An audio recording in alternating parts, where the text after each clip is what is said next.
going to raise my hand here for a second and say, but like, what about you just use an XLR mic with a cheap, nice little basic interface and voice meter banana? Sure. But I mean, like, the counterpoint to that would be it's not quite as accessible. And if you can put it at a price point in terms of being competitive with that setup and then lower the threshold of knowledge to be able to get it usable, then I think it makes sense.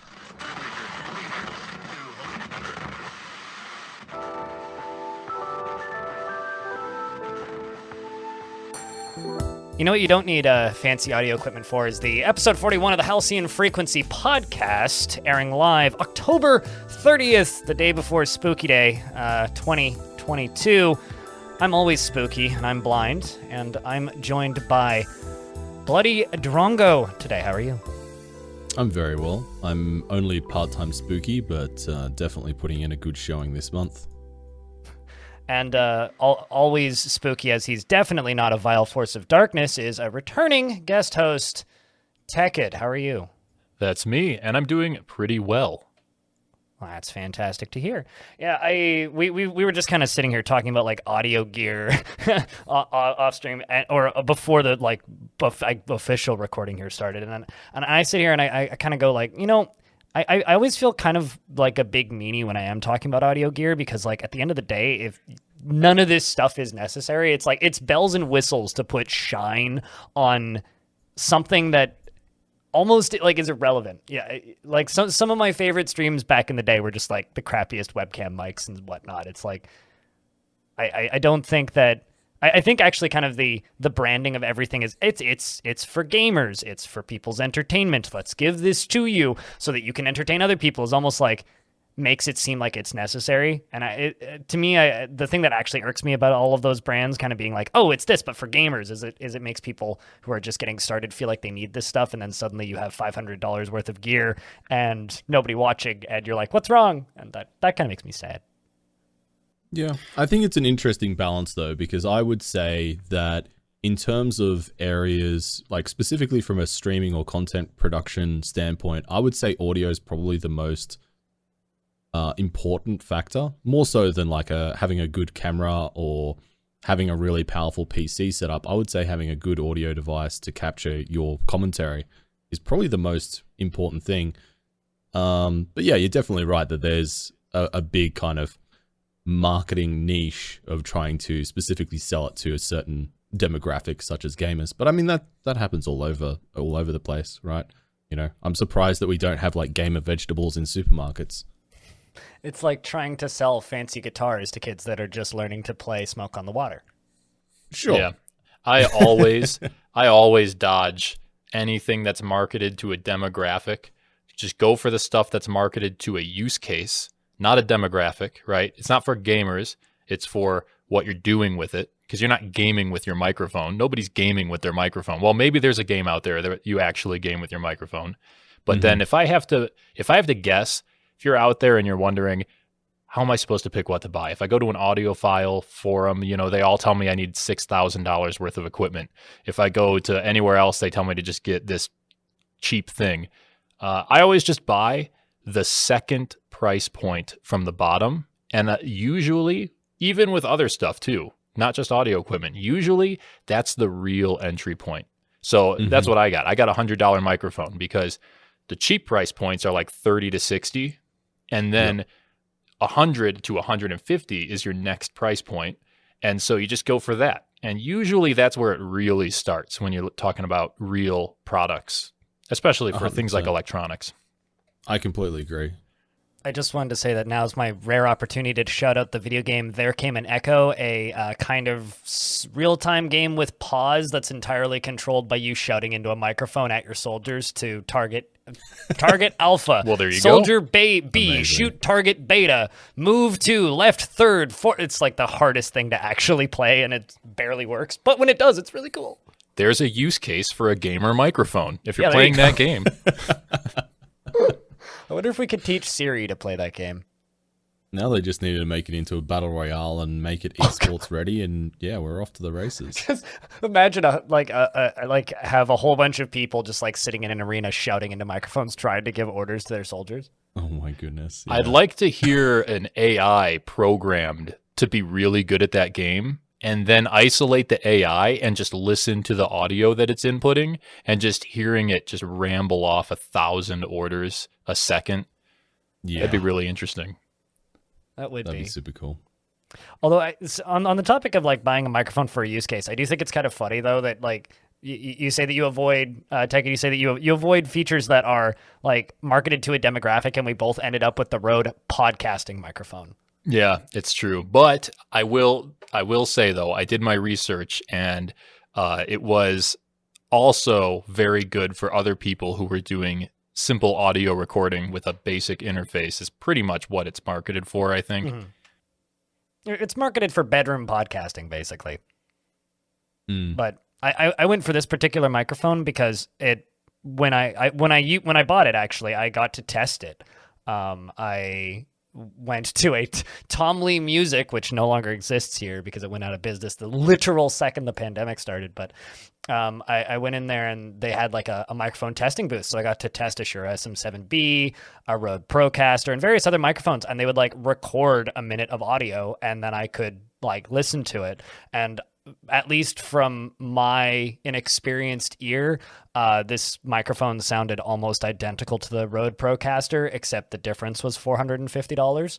Wow. So I went with the pod mic instead of the Procaster. I think that's the big thing when you're talking about electronics, and this is why I think I agree with your point, Tekkud, about going for the kind of the step above and like the true like bottom of the barrel entry level sort of stuff, is because once you get past that point, really it's very much diminishing returns in terms of the improvement, or you really need a very high, kind of skill base and knowledge to actually maximize it and get the very, very best out of it. It becomes quite difficult. Oh yeah, I still would have to learn exactly how far away I should be and how far away I am right now from my microphone before I had to worry about the negative 50 decibel noise level that it, it has. That's the noise floor of this microphone in my current booth.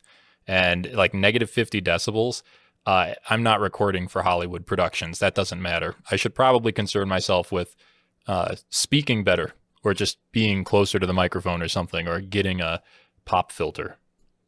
Yeah. I just love the fact that we live in a day and age where a lot of this stuff, like pretty professional equipment and technology, is so easily accessible. Yeah. Especially compared to like 20, 30 years ago.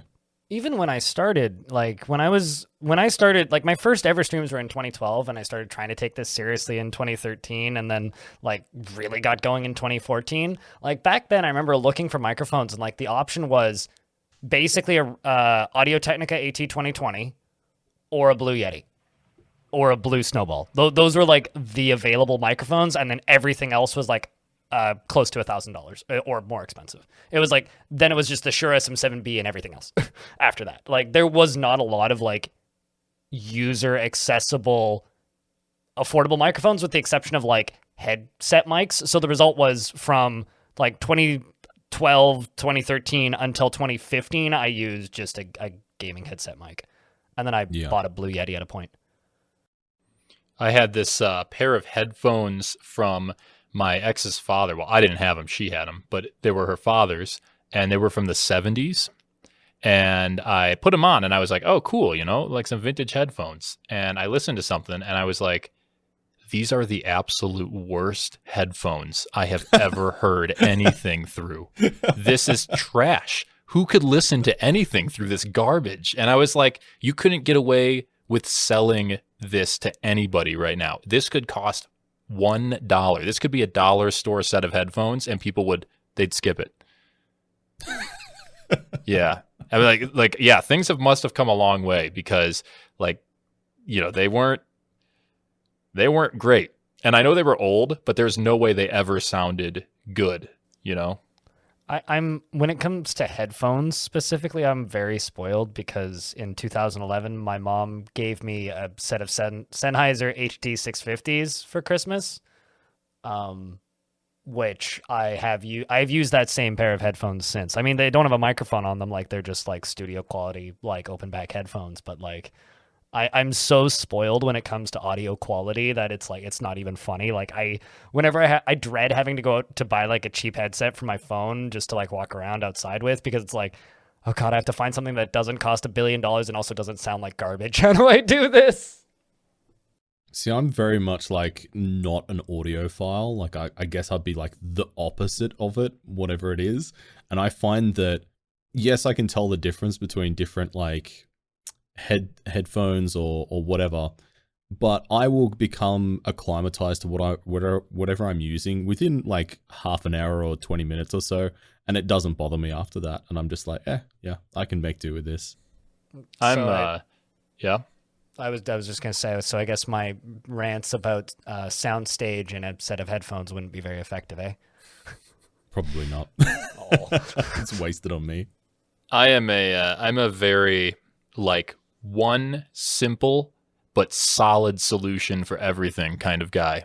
I like to buy something small that's reasonably, it doesn't have to be like for whatever it is. Like if it's audio, it doesn't have to be a huge interface with a bunch of knobs and sliders, but it has to be good quality. So even I have a DAC, digital audio converter or digital analog converter on my desk, and it was $120. And it's way better than anything your computer will put out. Your computer, the DAC in your computer sucks. And but it's small and it just does what it does. And that's just the one I have. And pretty much every aspect of life. It's just one, like I have a razor too. I just have a straight razor for shaving. And I spent $110 on it, I think. But it's good. And it's the only one I'll ever own. And that's it. I'm done buying razors forever, and I'm done buying a DAC. I'll have this one forever. And if I go big with my streams, or something like that, maybe I'd buy more audio stuff. But usually one simple but good solution for every problem in life. It's kind of funny. My grandmother has this story that she loves to tell, and my dad used to retell this story to me in a way that made it sound negative, but I always think it's positive, which was my grandmother, throughout her entire life, even till now, where she lives in an old folks home, she's owned the same toaster. And this toaster was made by a Canadian company, and they made toasters in the late 60s. And they made the best toaster and the only toaster that you'll ever need. It has it's very easy to clean, it's very easy to maintenance, and it's made out of solid steel. They weren't cheap, and they never break. And they made toasters for about a decade, and then they went out of business because nobody needed new toasters. And my grandmother always talks about how this is the greatest toaster of all time and how she's going to keep it for her entire life and give it to some member of the family when she passes away. And my dad always talked about it like it was this terrible thing because this company went out of business and everybody lost their jobs. He's like, they should have made worse toasters. I'm like, Dad, I think you're missing the point. Yeah, that's funny. That's actually a good thing too. Toasters, it fits this conversation perfectly. Toasters, I actually saw some videos on this. First of all, microwaves peaked in the 90s, apparently. Toasters peaked in the 40s. Toasters have never been as good as they were in the 40s. Huh. I would like to state this, though. The best toaster is my cast iron frying pan. Mm-hmm. Yep. Nice. Yep. There's nothing like some sourdough grilled cheese on a cast iron. Damn.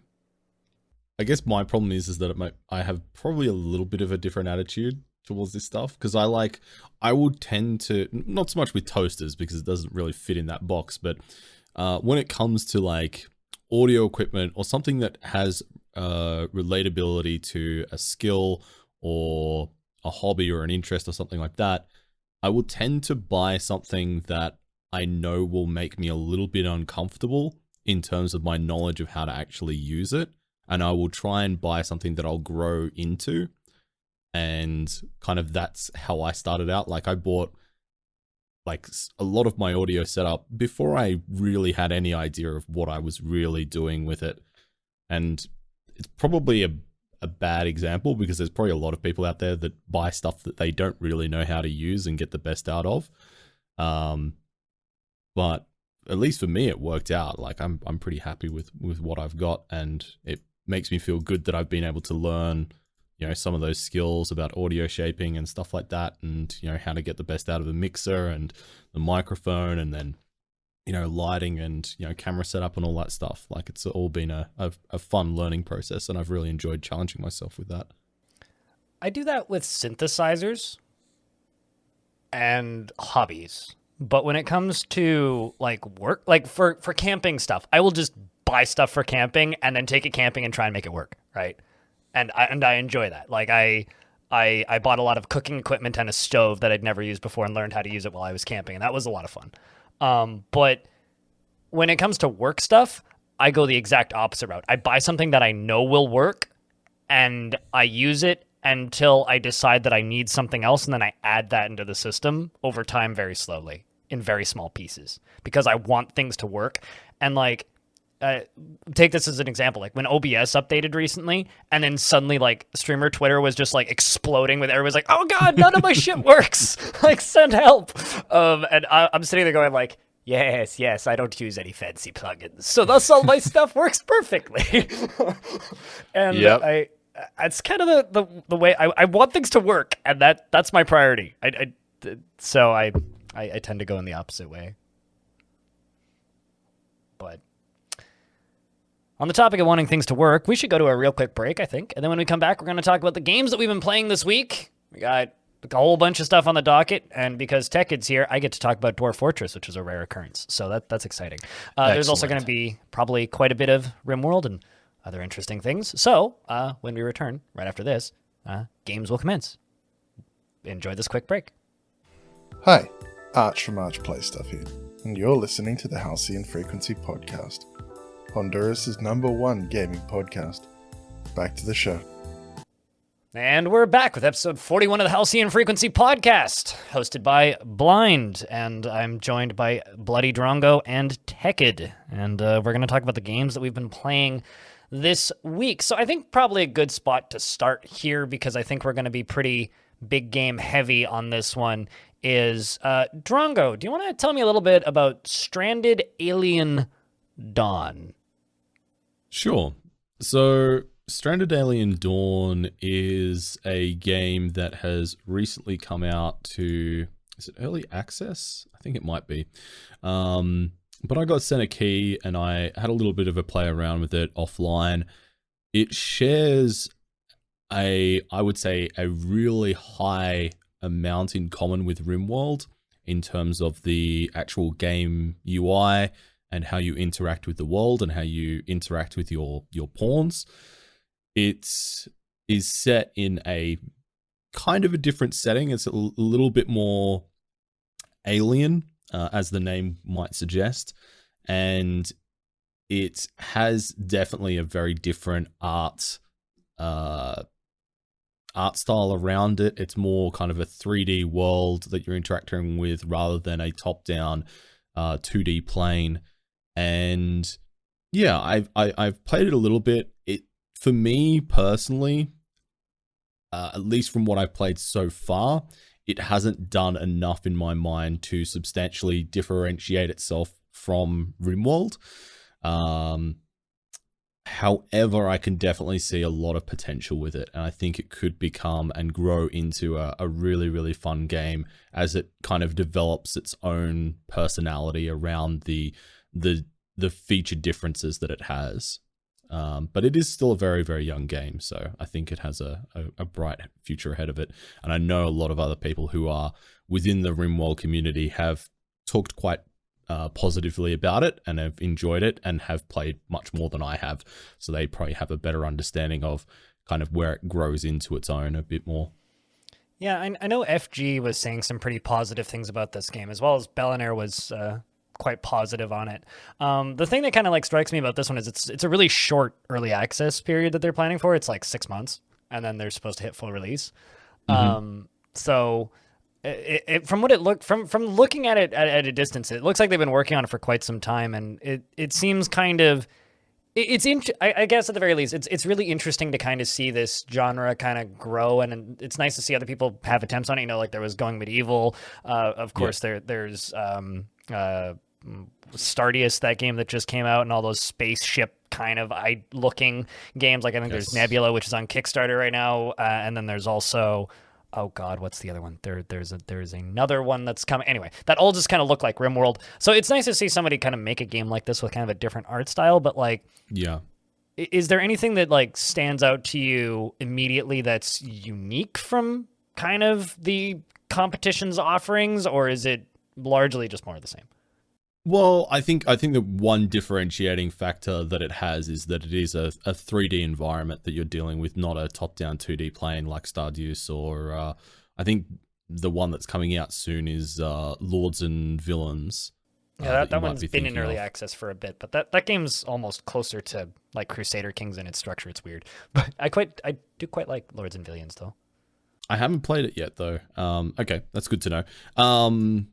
Yeah, I think the 3D environment is kind of the biggest differentiating factor about it, and I would love to see them kind of do some more around that and kind of lean into that a little bit more. But yeah, I don't know.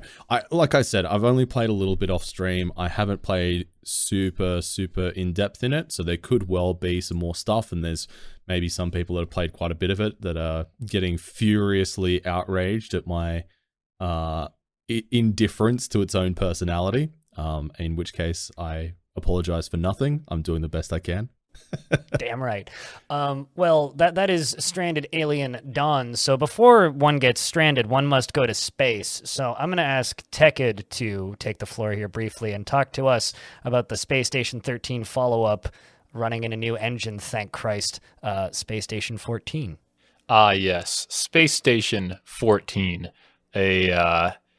It's a game. I mean, is it a game? It's a social experiment, which is run as a game via a game engine, I suppose.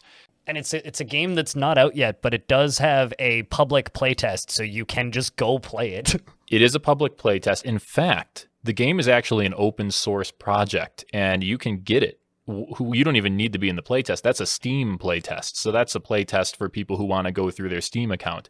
Pretty sure you could just go to GitHub and get the game if you wanted to. If you can find the download button, which is always a challenge on GitHub. Yeah, that's true.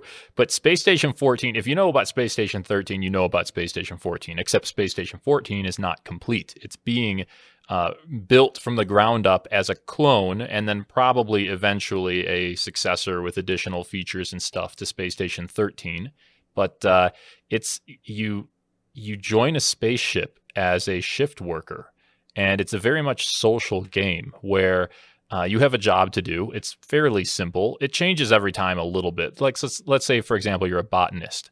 Your job is to grow plants. So you go to your botany section, which you have access to. The other doors are locked to you if they're for something else like engineering. And you start growing plants. And you give the plants to the chef who cooks the things. That's his job. And then he gives them to the bartender who serves, food or alcohol or whatever. And then the clown shows up and starts trashing the bar. Because he's a clown, and everybody hates the clown. And I think the clown hates everybody else, but usually he only honks, so it's hard to tell exactly what his intentions are. Then security shows up, and without warning or just cause, fires at the clown in the tavern and catches people in the crossfire. One of them throws flashbangs, and things just get out of control, and eventually the station goes to hell. Figuratively and possibly literally, but usually figuratively. It's a hell of an experience, and it changes every time because it's completely driven by the players. The game doesn't provide any conflict. You just show up and someone starts screwing around, and then antics ensue. And, eventually the whole station is under threat. My favorite quote about Space Station 13 specifically from a person on the internet was Space Station 13 is massive brain among us. And yeah, that's basically what it is, because there is some wrenches that the game throws in where certain people will inevitably end up causing chaos. There are things in place that will cause all hell to break loose inevitably in Space Station 13 and I suppose also 14. It's slightly inaccurate to say that the game gives no conflict. The game sets up conflict. There's different game modes, and I believe Space Station 14 may have already diverged a little bit because it's an open source project. People are just kind of putting in the things they want to see right now, and I think maybe some of the game modes are different. But not only are there game modes, so one game mode is like Trader, and then that's like Among Us. So certain people are set up with a mission list that acts against the station's against the safety of the station. They're supposed to steal things, kill people, whatever. And then there's other game modes where other things might happen, like all of a sudden a xeno threat appears or whatever. And they're non-copyright infringing xenomorphs. Yeah, exactly. And then also the different servers all have different rules. It's such a social game that there isn't even a standard set of rules for it. The game allows you to do a lot of stuff that you shouldn't be doing, and each server will have its own rules. So there's heavy roleplay servers, there's basically zero roleplay servers, but the game is designed to be at least modestly roleplay. You're at least a little bit supposed to act like the employee that you are, the crew member that you are. So if you're the botanist, so here's a little story. I once was a botanist. Decided to try out the career for a change. I was walking down the hallway when I saw someone beating the clown to death.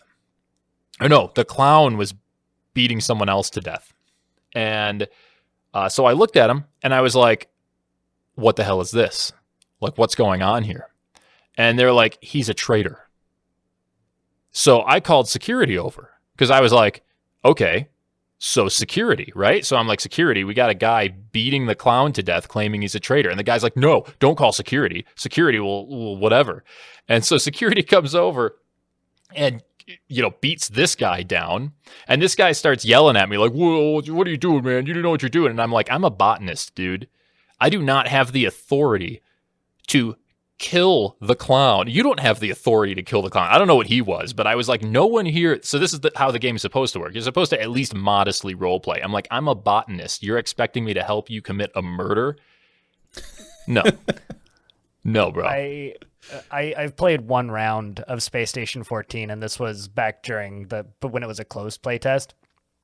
And I just normal round of Trader. And I had, I was the janitor, so my job was to go around and clean up messes and, put down wet floor signs. And, I'm just wandering around and, I get a call on my radio that says, head down towards where the bar is because someone spilled a drink. I'm like, all right. So truck my stuff over there and I'm mopping up this spilled beverage. And then out of nowhere, a group of like a couple guys, I'm not sure what section of the ship they were from because admittedly this was my first time playing Space Station 14, and things look kind of different than 13. A bunch of guys wandered in and they were blabbing about some stuff, and then one of them clubs me over the head and I get knocked unconscious. Then I wake up in the slammer and I'm in prison for some reason. And every single time I tried to speak, they'd tase me. And that was the rest of the game. It sounds like one of the security guys might have been a traitor or something. I think so. So I just sat there screaming for about 30 minutes until the round ended. Yeah. But I usually play engineer, and engineer's job is to basically just wander around or sit in the bar and wait for something to fix. And then, something blows up and you got to go fix all the wires because that's all stuff in the game. Like the wires can be destroyed, the floor panels can be taken up, and, everything, even the garbage chutes from the garbage to the recycling room can be ripped up and destroyed. So I got to go and I got to fix it. And that's the thing about the game is you almost never really know why it's happening unless you are causing it or it is being done to you. You're almost always like, what the hell is going on? And that's what I say. Every time I show up, I'm like, what the hell is this? I look at the first person I see and I'm like, explain, like, what is going on here? But have you ever been the traitor in that instance, and then you were the guy going in there and ripping the wires out? I don't play trader that often. No, I did play once, and I had to break into security, but I got caught pretty fast, and then I just decided to go all out, and I grabbed a weapon and started firing because I was like, my cover's blown, and then they took me down. So I didn't actually get to do much in terms of destroying a station, but yeah. I was watching a friend of mine who streams a lot of Space Station 13, and he was security, and his job was to watch the firearms, which is literally just you sit in a booth, and occasionally security dudes will show up, and they'll be like, I need X weapon, and then you give them that weapon if they have the proper clearance. And suddenly, like, the bartender shows up and says, I need a shotgun. He goes, why do you need a shotgun? He goes, for personal protection. He goes, against what? You're a bartender. The clown, probably. Well, you see, there's these guys in the bar, and he goes, all right. And then eventually, like, he calls security down and gets a replacement for his post so he can go check out what's going on in the bar. Goes into the bar, and there's a flesh monster that's just, like, expanding out from behind the bar and filling up the entire... Anyway, so the entire spaceship got eaten by a wall of flesh. Amazing. I mean, I have heard quite a bit about Space Station 13. I wasn't aware that there was a Space Station 14. But it was a game that I always really enjoyed hearing stories about, much like Dwarf Fortress in a way. I always enjoyed reading and hearing about the stories in the game more than I like the idea of actually playing the game. And man, there are some fantastic stories. I love that. Yeah, Space Station 13 is in a weird place because, like, there's SS13, which is the game that the majority of people who play Space Station 13 play, and it runs on an engine called Beyond, which is and looks like it's a piece of software from 1996 because it's a piece of software from 1996 that really hasn't been updated. It never did get beyond its original, time. And it's a multiplayer game launcher from the 90s, and it's really funny. You load it up, and there's all these games on there. There's like 80 games that come included with Beyond when you download it Beyond, and they all have like maybe 1 to 5 players, right? And then Space Station 13 is just 3 to 5,000. Yeah, and wow. Since then, like, there's been multiple attempts to like fork it out, and because like the source code got leaked a long time ago, and like it became open source from there, and so like every single portion of the like Space Station 13 community basically have their own forks of it that all run on Beyond. So there's all these different servers, but each one of the servers is actually kind of a different game in a lot of ways, and that's where all these modes come from because everybody wants to play basically different games built into it. And so there's been multiple attempts to rework it over the years. There was Unity Station, which is still actually has a Steam page, but from what I can tell is largely just dead. But Space Station 14 has been like perhaps the most successful attempt to make a like open source follow up to this kind of catastrophe of old code. Amazing. But I want to stream Space Station 14. I don't know if I can because it's really hard to read the chat and Twitch chat and be in character and be in Twitch chat character and in-game chat character and also manage all of the stuff in the game. Because like one of the founding lines about Space Station 13 and now 14 is if you can sit down at a bar, drink from a beverage, and smoke a cigarette without lighting your hair on fire, you can play Space Station 13. And I mean, that's a pretty high barrier to entry. I don't know if I can manage that personally.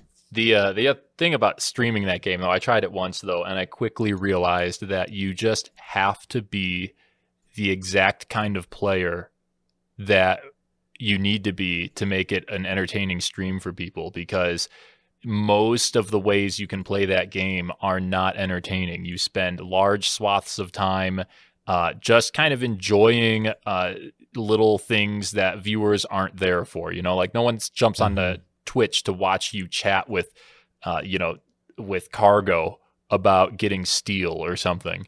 But if you're a big trader player and you like to be creative and aggressive in your sabotage and stuff, then you could probably stream it. But me, I could never stream it because I would be the most boring streamer on Twitch for that time.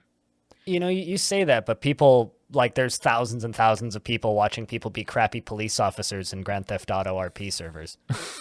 Oh wow! I mean, just that hours. is true. I mean, I think it's an interesting thing, right? That the audience for like semi-convincing RP stuff has certainly grown, and I feel like there is, you know, a growing audience for that type of content, which is maybe a little bit more kind of delayed gratification in that sense, where you're kind of waiting for the build up and going through those kind of quiet moments to make those other more exciting moments and pivotal moments a little bit more interesting.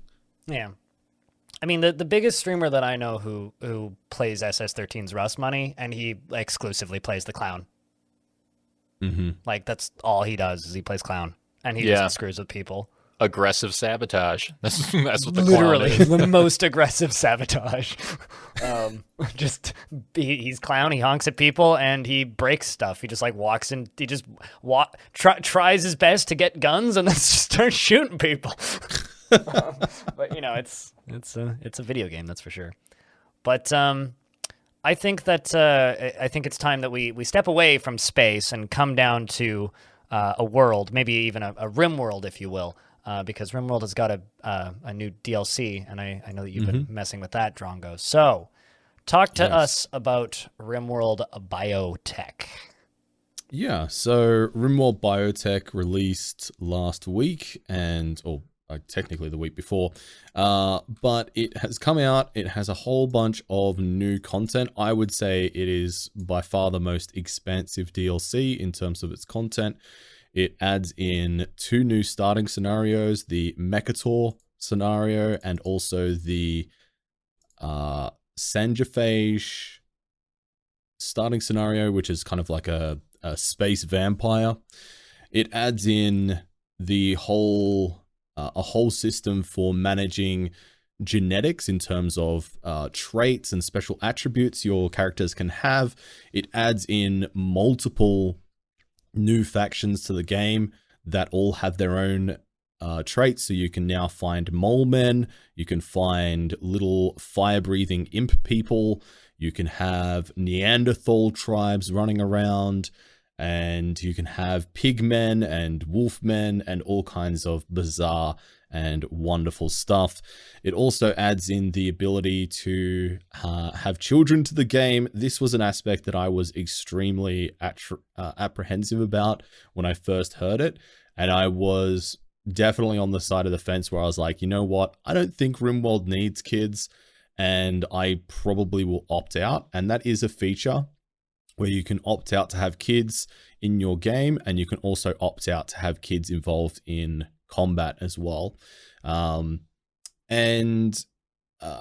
been pleasantly surprised, I have to say, in terms of how children have been implemented to the game. There's a full system that operates around how they get raised. You can educate them, they gain traits and skills and knowledge. It's really, really fleshed out, and it's been a quite a pleasant surprise, and it's become one of my favorite features of the new game, to the point where I've started a playthrough, a new challenge run in Rimworld at the moment, where I'm basically running a vampire academy for gifted kids. And our goal is to raise 100 students to adulthood and have them graduate our academy. And I mean, there's other stuff that it's added in as well. There's a whole bunch of new tech stuff. There's new systems involving like gas mechanics and pollution. There's the ability to build and customize your own mechanoids and name them and control them. There's a mini progression system for summoning almost like boss battles to progress down certain paths of the tech tree. It's just, yeah, there's a boatload of content. It is the most expensive DLC that's out right now. But yeah, it is really, really cool. Can you make Catgirls? Yeah, I believe you can. Well, there it is. Or at least wolf girls. I don't know. Maybe that's like in the middle for you, but yeah. It's not for me. On, it's we for have the a title entire for the episode now. It's not for me. It's for the entire subreddit. See, I think Tynan was getting wise to something. He noticed the subreddit and was like, they want space furries. That's what they really want. Yeah, give them what they want. Yeah. I mean, yeah, I think you can. I'm not sure. I know there's already mods out there for that stuff if you're that way inclined. So yeah. I mean, the first thing I saw after this DLC released was a tweet that just said, "My minors are minors."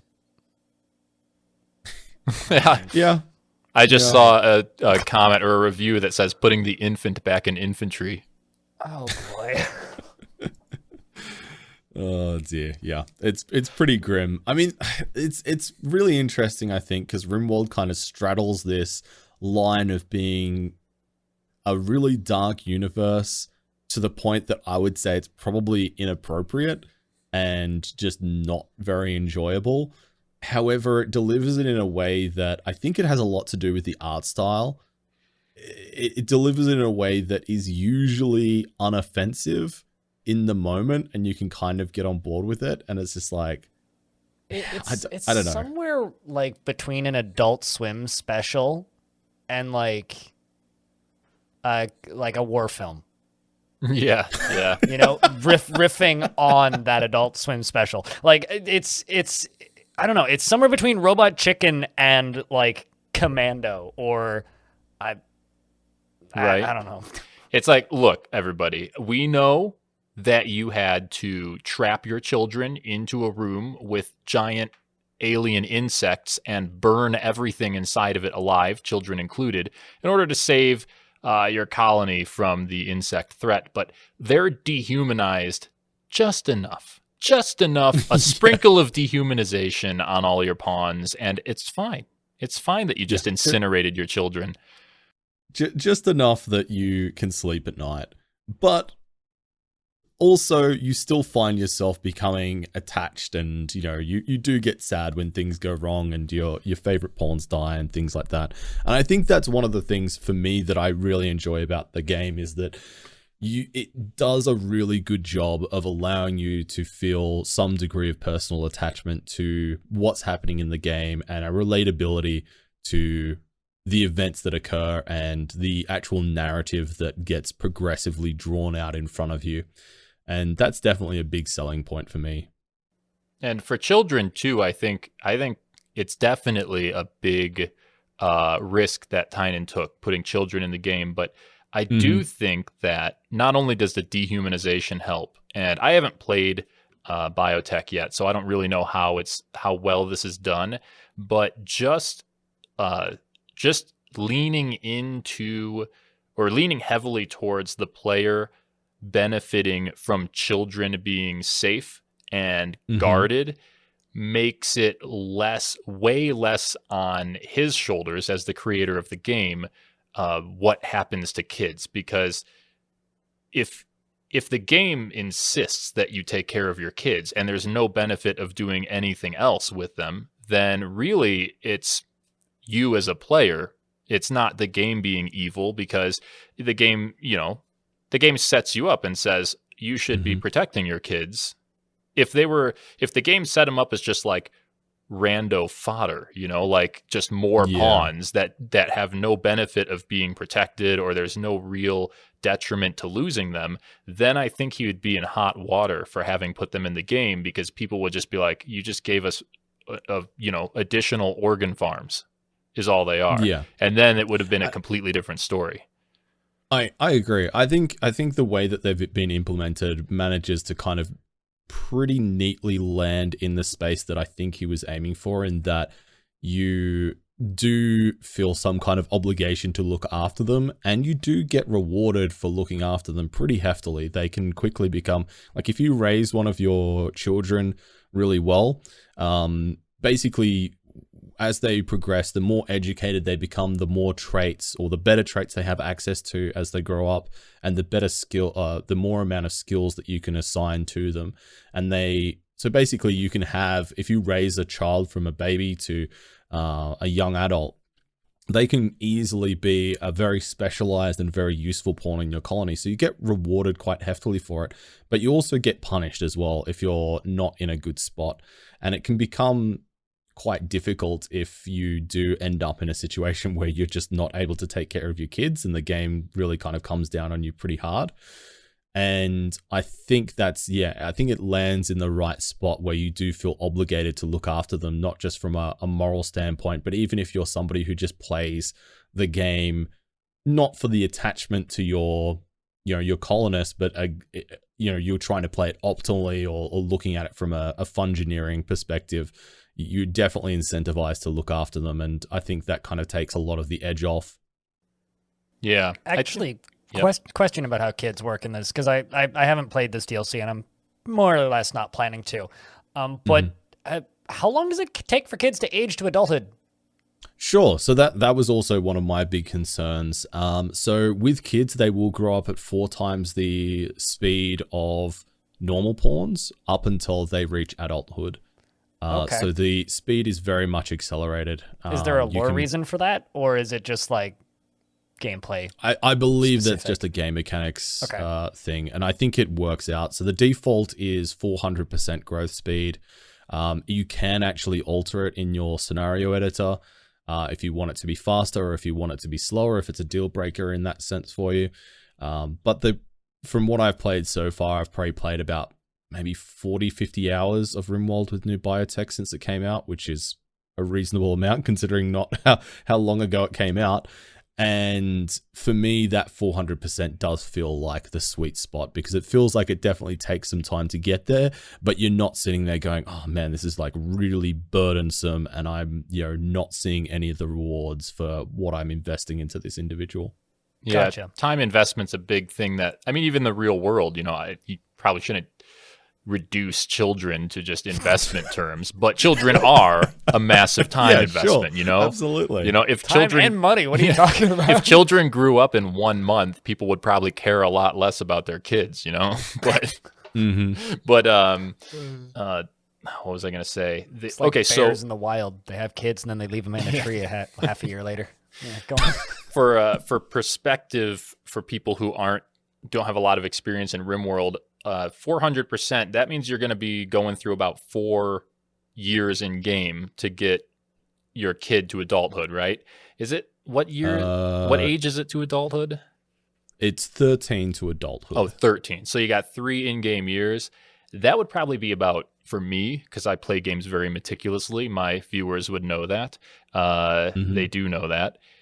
It'd probably be about 15 hours in the game to get to that point. Yeah. Like, it's an investment. That's longer than that, like several days of playing that colony.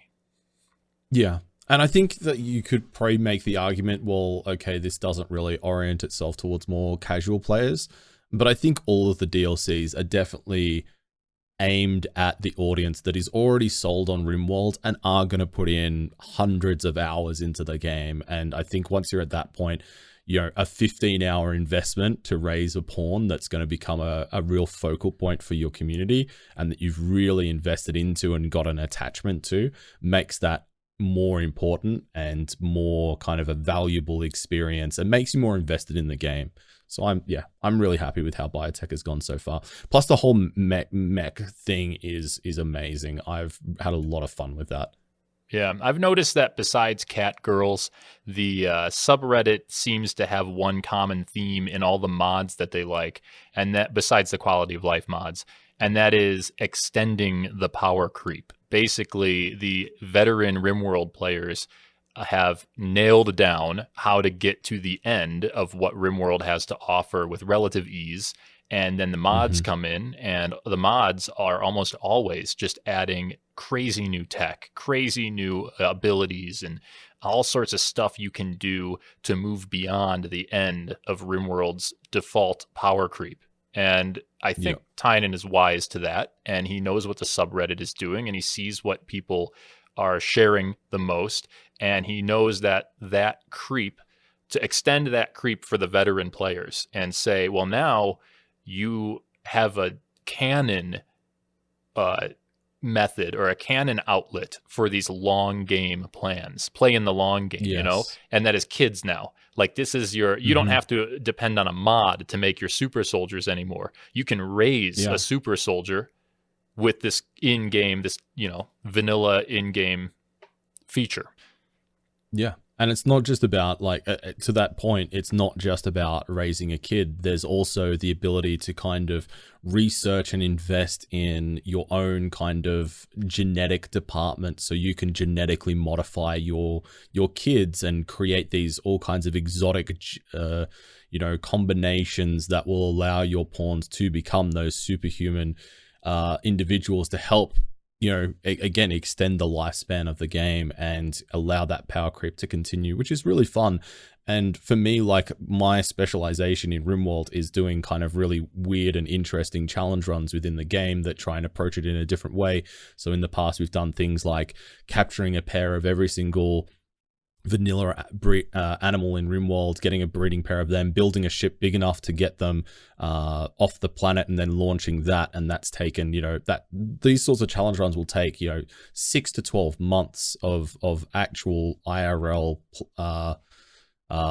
streams. And so you're doing hundreds and hundreds of hours into a playthrough. And these sorts of DLCs and this sort of content really helps to kind of flesh out and give more flexibility to approaching the game in different and creative ways, and challenge the player to work out how you want to implement this. And because there's so much depth and there's so much variety, there's rarely a one obvious route to go down to be optimal and fun engineer the game. And a lot of the time you're being very reactionary as well. So I'm just happy. I'm just a very happy Rimworld player right now. Yeah, I haven't played it since I started playing Dwarf Fortress more. I've jumped back into Rimworld, but then I always am like, why don't I just play Dwarf Fortress? But seeing the responses to all of the expansions, I gotta say, for all of the things people have to say about Tynan, I give him, kudos and an A+ and extra credit and everything for his ability to pick out things that people both want and will actually work in a game. He does a really good job of seeing what his player base wants to do and choosing from those things what will actually work, what they'll actually enjoy, not what they think they want.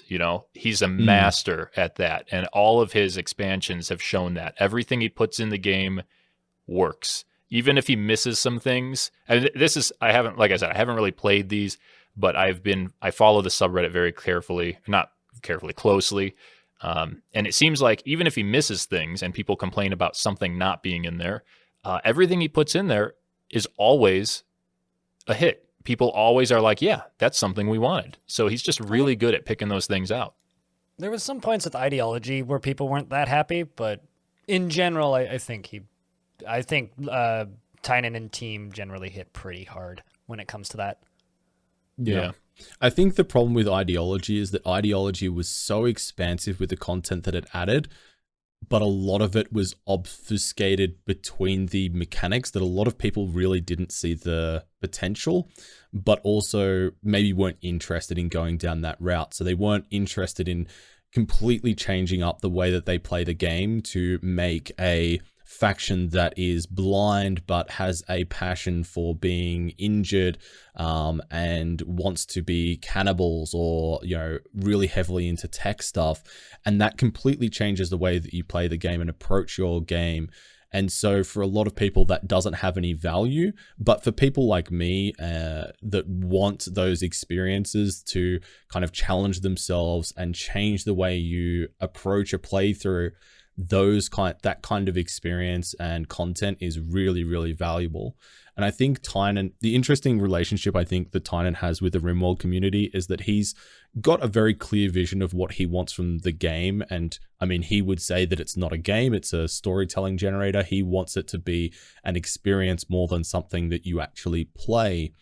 And to that end, there's always a kind of tug of war between the community trying to be like, well, how can we survive this experience without kind of metagaming it?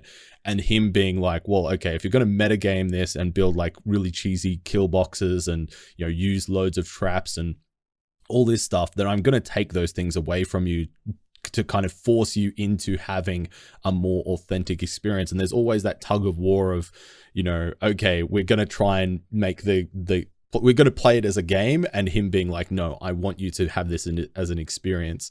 And I think landing somewhere in between those two perspectives is a real sweet spot where I think the core community is kind of built.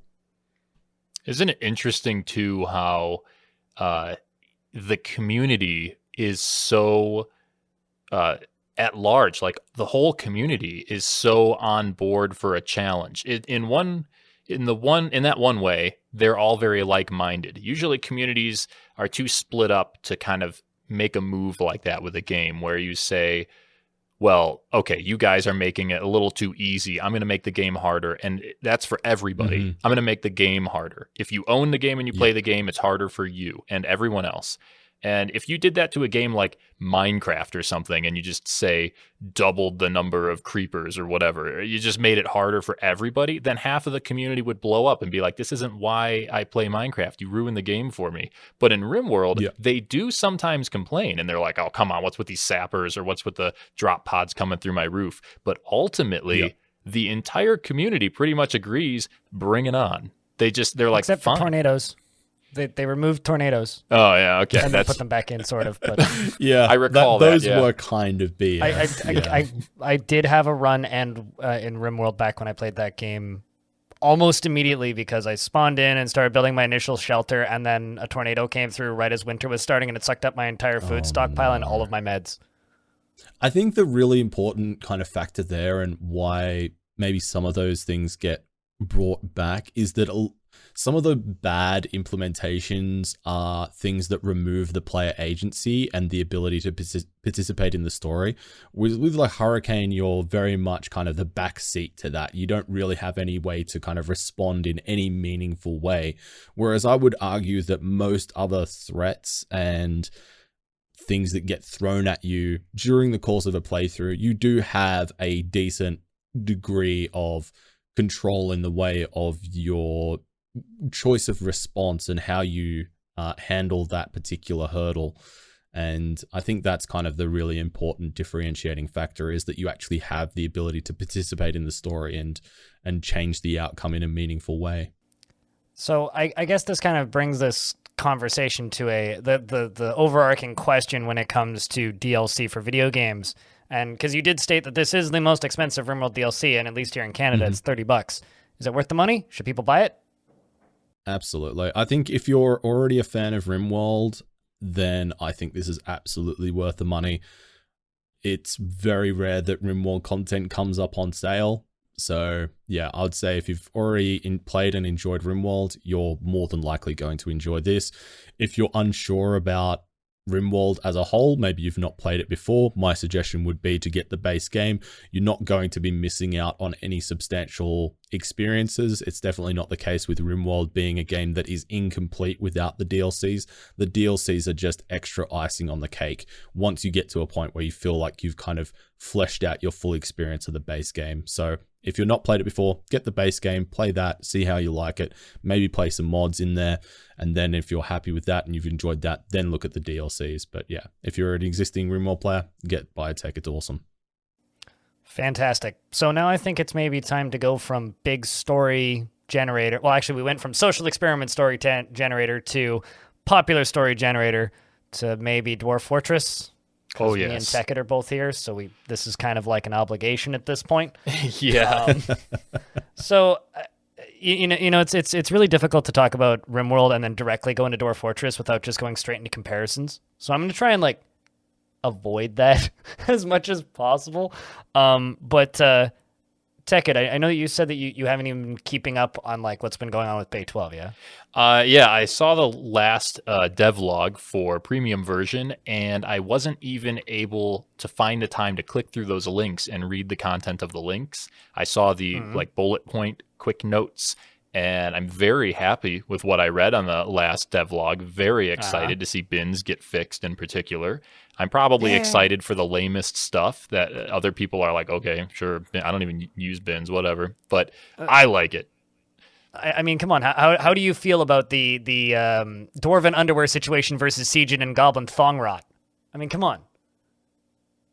the fact that situation is stabilized means like mental stability for dwarves going forward, and like, you know, the ability for the dwarves to actually avoid their fetishes of elven underwear and goblin undergarments means that like the future for dwarves could be potentially significantly brighter if they can no longer equip them. I just love that this is a conversation. Yeah. And that thong rot is a So thing. there is actually a legitimate like concern and threat to the safety of your dwarves when you get sieged by goblins and elves, right? And this threat is elves and goblins can create something that dwarves can't, which is undergarments that can make underwear. This comes in the format of loincloths and thongs. They can make them as part of strange moods when cursed by the ancient elder gods or an ancient relative to make an artifact. And then, so there is the rare occasion where you'll have an art piece, but those don't get equipped. Those get put on pedestals and left in the corner behind glass. But when there's clothing on the ground, the dwarves can equip it. And it's initially when thongs and loincloths were put into the game, dwarves weren't able to equip them, but at some point Toady screwed something up in the code where they were suddenly able to equip them. And what happens when a dwarf claims a piece of clothing, it becomes theirs. It goes into their, like, basically their character's inventory, and they can put it away, they can store it, they get sad if it gets destroyed, they want to keep it, right? So they like to hoard clothing, basically. And clothing degrades, and as clothing degrades, they put it away into their storage box, and they go get new pieces of clothing as they become available. The problem is, if they can't make undergarments, because they can't, if they can equip them, then they will want to claim another undergarment. And because unlike Rimworld in Dwarf Fortress, if something bad happens to a dwarf, that permanently goes into their memory bank and changes the personality of the dwarf forever going forward, essentially. And unless it can get discarded with an overwhelmingly good, different memory of a similar format, which is hard to do. And clothing rotting off of your body is one of the worst, most detrimental mood debuffs you can get on a dwarf. So essentially it's like psychological warfare, where if you get like a whole bunch of sieges, and because like clothing gets damaged in fights too, so half the time like these thongs that they're equipping are like tattered and about to fall apart when they equip them, and they like put on these thongs, and then suddenly they're like overjoyed with their new piece of clothing that they can now acquire that's been unlocked to them in their inventory. But the problem is then they rot off like within a year because they've been destroyed in the fighting. Yeah, Amazing. dwarves and clothes. Dwarves and water is the easiest way for a player to go wrong, but dwarves and clothes are probably the recipe for the game to screw itself up. They're the one thing that kind of automatically can just make problems. I have had military squads recently in like my streams in the last couple weeks, and they're out to kill a hill titan or something, and I send a few members of a squad out to make sure they have a good advantage, and one of them's like, oh, hold on a second, there's a sheep leather glove on the ground over there. I'm wearing wolf leather gloves. I think I'd like that one better. And equip something, to equip an item overrides the squad orders that you give them. For some reason, that's a higher priority than your orders. So this dwarf just breaks off from his friend and is like, hold on a second, dude, I'm going to go get this other glove. And then I look at their inventory, and for some reason, they love to equip one of literally everything. They'll put gloves on and then mittens on top. And they'll put socks and shoes. Well, socks and shoes, obviously, but they'll put gloves on mittens. They'll wear a shirt and a vest and a cloak. They'll wear a cap and a hat, or a cap and a hood. They'll wear as much as they possibly can. And so they're always picking up equipment, and they hoard a massive amount of it. And I like that the goblin thong rot, and all that is working. But I'd really like to see civilian uniforms. I'd really like to, because you can set your civilians to an alert. I'd really like to set them to a uniform so that you can tell your dwarves to just not wear so much crap. I had this one dwarf which was kind of legendary in Long Death. Long Death is a fortress that I've been running since August 2020, and my goal with that fortress is simply to get it to 1,000 years, mostly just proving that I can do it. I'm currently in the mid 400s, and it's just been relegated to like a couple hours, 1 day a week on stream, so that I don't bore people into oblivion. But it's not a lot happens in this fort, right? At one point, we ended up with a surplus of lead. I had it was like 14,000 lead bars or something. It was ludicrous the amount of lead that we had in that fort. And so I was like, well, I guess make a bunch of lead jewelry and sell it, right? Because that was something that I could just quickly pump out a lot of at high quantities and sell, and it was fine. And so we started doing this, and I'm doing this for a few years, and I noticed one of my dwarves is really, really slow. I'm like, what the hell's going on? So I selected him, and this dwarf was equipped, I don't know, maybe like 50 lead rings, like 80 lead crowns, like a couple dozen lead necklaces. And it's just like, oh, that's why you're so slow. It's because every single limb of you is completely covered in lead, and you're just weighed down, and you can barely move. How are you carrying a boulder? Fascinating. This guy's just a mid-2000s rap artist, but instead of gold, he's wearing lead. That or a Final Fantasy character. Just needed lead zippers. Yeah, that's hilarious. Yeah, the antics that dwarves get up to with clothes. There's a few things in the game that are like, all right, this I'd like to see this get fixed, because this is seriously bothering my experience. One is some of the stockpile categories. The whole tools category, it's nonsense. But then clothes, it's a serious, like, the whole thing is all over the place. The dwarves wear too much the way of it. Clothes work. You can't dump it, you know. Like dwarven inventories where like they don't technically wear necklaces around their necks. They wear them on their heads because necklaces and that type of gear was added to the game before necks were added to the game. You know, And so we have like this weird grandfathered piece of code where like they equip why am I like completely blanking on what necklaces are called in Dwarf Fort? Amulets? They're not necklaces. Amulets, yes. They equip amulets on their heads. So technically like they're like weird crowns. They're not actually going around their neck.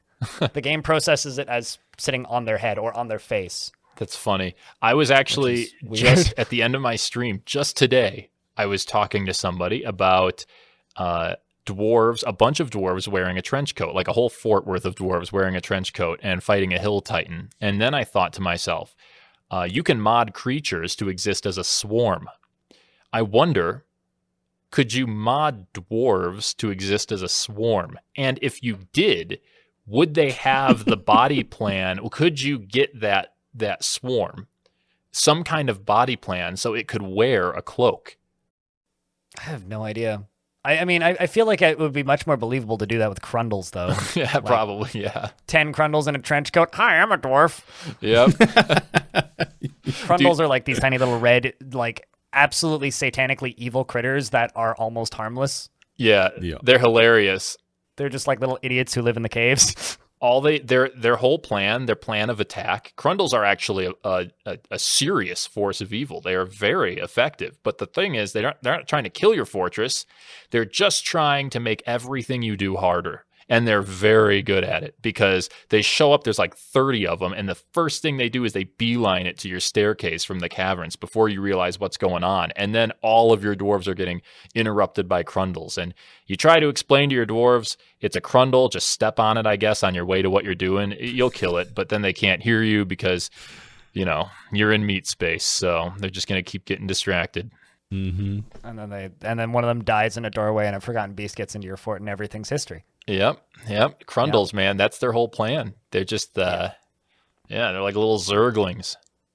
Speaking of things that will be fixed in Premium in the next version, jeweler jobs are no longer weird. Interesting. I never considered them weird, but I get it. They work so differently than the other jobs. Well, okay, so if you go into like your fortress manager, right, and you're just like, encrust 50 items with, I don't know, emeralds, right? That number will never count down. Because the game doesn't realize that job's been processed. That's what it's referring to. Oh, the improvement jobs. Okay. I thought it was referring to, again, I haven't been able to like click these links and stuff. I thought it was referring to how jeweler jobs operate on a different mechanic where you select the gem as the job. But no, I guess not. There's so many things that are weird because like he talked about this in a Future of the Fortress a couple months back, where it's like if you queue up a bunch of jobs in the manager for any jewelry related jobs, it will never count down regardless if it's cutting and crusting or anything.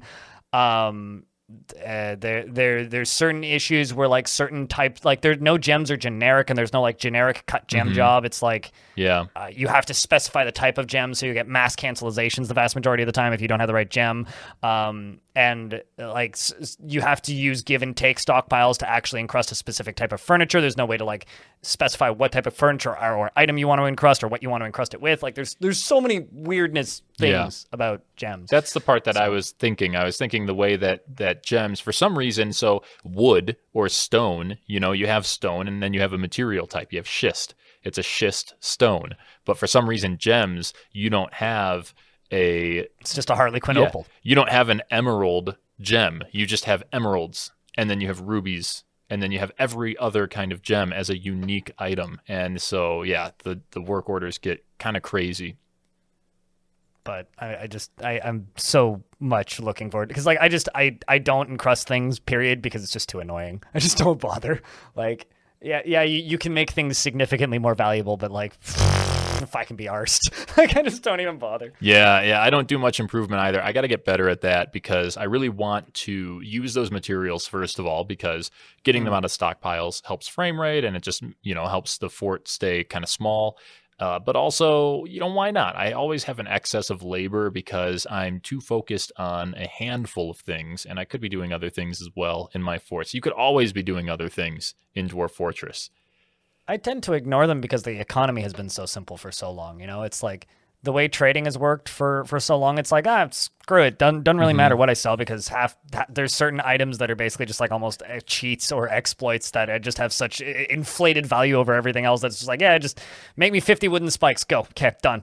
Yeah. Sell those. To the point where it's just like, or infinite like money is just glass, right? Like you can just make glass pipes for all eternity and then just sell that stuff off. But like, I'm looking forward to seeing how like trading changes in premium and the next update, because it's like I know Tarn completely reworked trading like a year ago, and we've seen the new UI for it and like a few additions, and like the items that you can request, you're only able to request 3 of them. A lot of values have been like reworked and stuff, so curious to see how that's going to change. I would like to see, I mean, obviously, this is just me thinking out loud. Tarn probably has a plan for it, but I would just like to see some caps on certain types of items, because there are certain things that can be expanded in value beyond reason, like meals, for example, that a meal should never really be worth more than a certain amount to someone, because ultimately it's a meal. Like no one's going to pay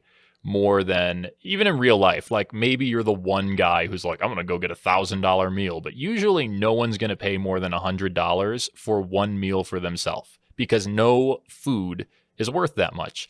But in Dwarf Fortress, you can just make the best ingredient. You can get the best ingredient and you can mill it and you can add this other sunshine ingredient. wine. Yeah, you use the sunshine my roasted wine sunshine wine and whipvine flour and it's just dwarven syrup meals that are worth 40,000 a piece. Yeah, and they're like, look at this wonderful cake that I've made, which obviously is just like a roast in the game, but the ingredients going into it basically makes a cake, and someone's like, sugar, flour, yeah, lower intestines from an ostrich. Yeah, and someone's like, so $1,200? Yeah.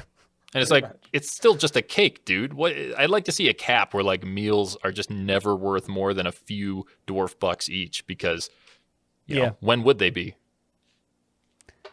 It's also just fantastic to see that the amount of leather you get from animals is going to be based on animal size. That's fantastic. Which means like you kill a forgotten beast, which is like, I don't know, the size of a small bus. Oh no. And so now I'm just like imagining about like how much leather you're going to get from, I don't know, Osan, the giant farting camel that has red eyes and a shell for some reason and mandibles and 4 tails that shoots out poison gas. Like how much, like, I don't know. Drongo, have you ever played Dwarf Fortress? Yeah, I have played Dwarf Fortress. Enough to get into cooking? It was quite some time ago. I basically went through this phase where I was like, okay, I'm going to sit down and I'm going to learn how to play Dwarf Fortress. And I had like, I think it was around 2012, and I couldn't find any really good YouTube videos for it. So I ended up finding, I think it was off Reddit, this like big Word doc file. I think it was like 25 pages of like how to get started in Dwarf Fortress, and kind of talked you through the step by step. And basically I spent like 4 weeks going through this step-by-step process of trying to get my colony running, and I got it there, and then I put it down, and I came back maybe a couple of weeks later, couldn't remember anything, and I was just like, you know what? I don't know if I want to dedicate myself to getting a PhD in learning Dwarf Fortress, and I went and played something else. But I have played Dwarf Fortress, and I really love reading the stories about it. Like the one that always stands out in my mind is the whole saga about cats dying from alcohol poisoning in the bar from licking their feet because the dwarves would spill the beer on the ground and that sort of stuff. I think the really big difference between learning Dwarf Fortress in 2012 and learning Dwarf Fortress in 2022 is Rimworld didn't exist, and Rimworld does use a lot of this. Like, the games are completely different. Like, I don't even like comparing them because of how different they are. And they're getting more different as the expansions come like out. they're going in different directions now. Like like in some ways, like biotech, I want to say biology or something. Anyway, now biotech actually adds in some mechanics that Rimworld has, like, kids, right? And also vampires, oddly enough. But same with royalty. Royalty added some mechanics that Dwarf Fortress also has. But Dwarf Fortress is very far in the simulation direction. But like, just the act of managing X number of people and giving them tasks and building up a thing and defending the thing, like, it's like once you've played a first-person shooter, regardless of how complicated the next one is, you already know how to move forward, backwards, left, and right, and aim and swap guns, right? Like, you could play Escape from Tarkov or Quake, and like there are similar mechanics between those two games, even though they are vastly different games. Both very high skill and hard to play in their own right, but like vastly different skill sets. And that's kind of like where Dwarf Fortress is at now. Like, Dwarf Fortress has actively benefited from the existence of Stardius, from the existence of Prison Architect, Rimworld, and all that, because that is the game that like put down those ideas as mechanics for a video game in the first place. But like, so sitting down and playing Dwarf Fortress these days, I think is like, the number of people that have just like tuned into my chats that are just like, yeah, it wasn't that bad.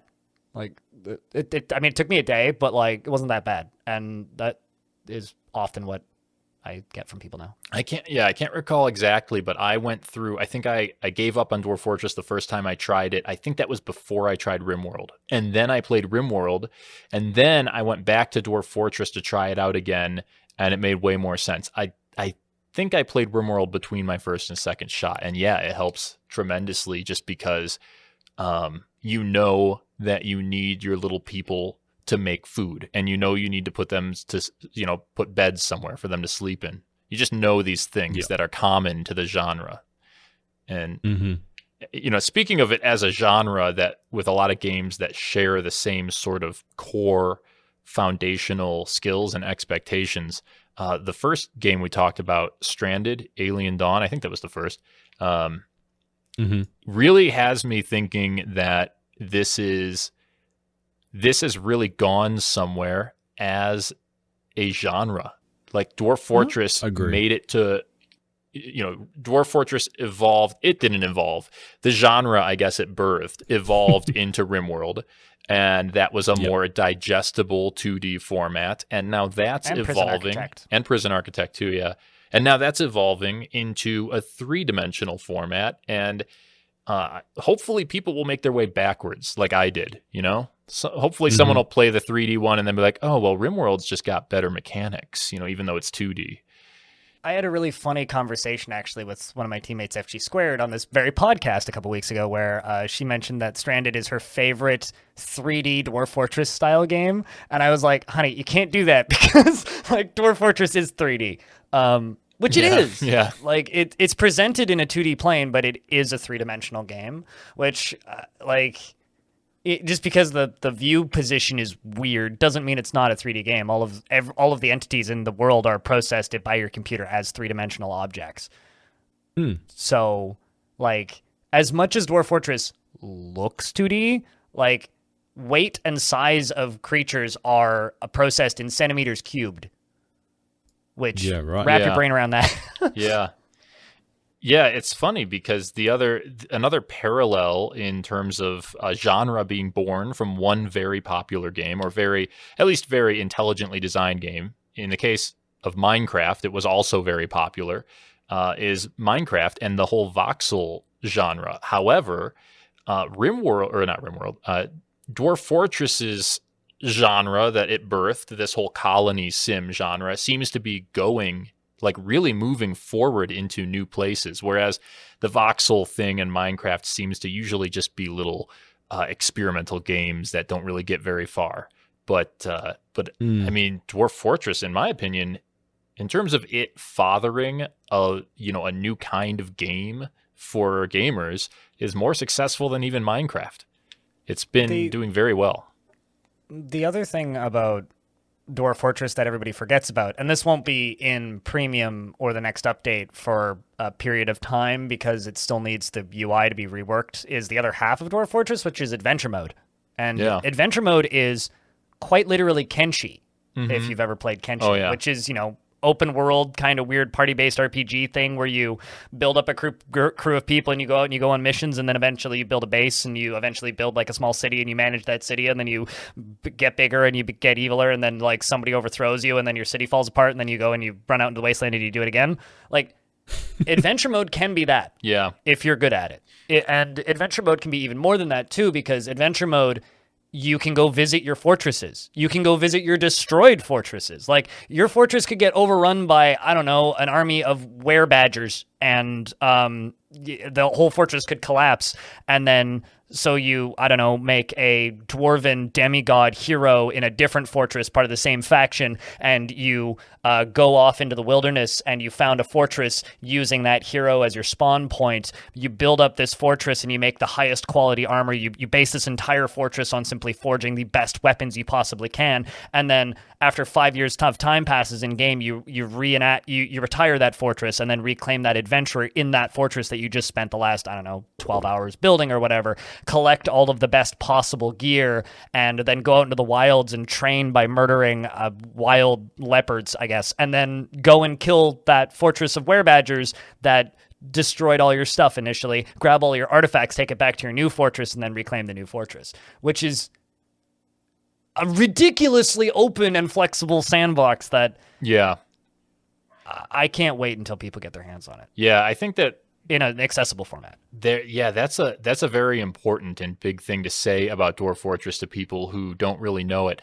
And actually, I've been considering doing, upon release of Premium, a little like introduction to Dwarf Fortress for people, because a lot of new people will come to the game, or people who have been watching the game, or even like veteran people. A lot of people who've been playing it haven't really thought about it the way that Tarn has created it, where what you're playing in Dwarf Fortress is the world. When you generate a world and you see, like, okay, 200 years of history have passed, here is your world, that's the game. You're looking at... That's the character creation. Yeah, you're looking at the game right now. This is what you're really making. You just happen to be zoning in on one fortress at a time or one adventure at a time. But the world is your game. And so I was thinking about making a little introduction video to Dwarf Fortress, because a lot of people coming from games like Rimworld and even Kenshi is kind of sort of in the same category.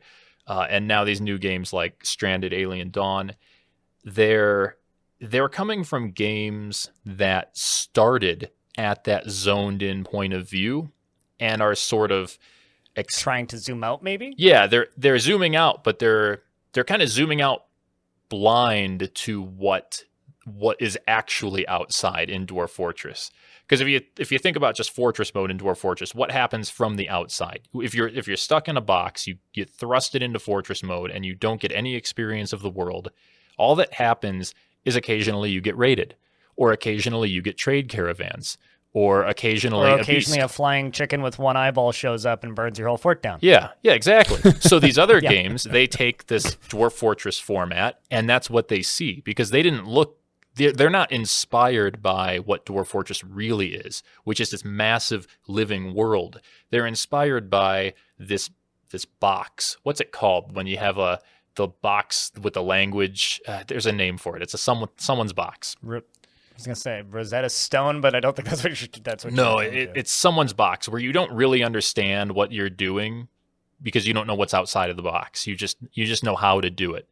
Anyway, point is, these other inspired games are only inspired by the inside the box of Fortress mode. So when you're playing Rimworld, you get the raids, you get the trade caravans, but what's living in your world? Just generated points of interest on a map that you can go attack. You know, you can visit them, but who inhabits them? It's just random nobodies. Everyone's just a random nobody. And, you know, one of them might have the tag, I'm the leader of the random nobodies, but they're nobody, you know? And or they'll have the tag that I'm related to one of your pawns, and then you kill them, and then that pawn gets mad for 30 days. Yeah.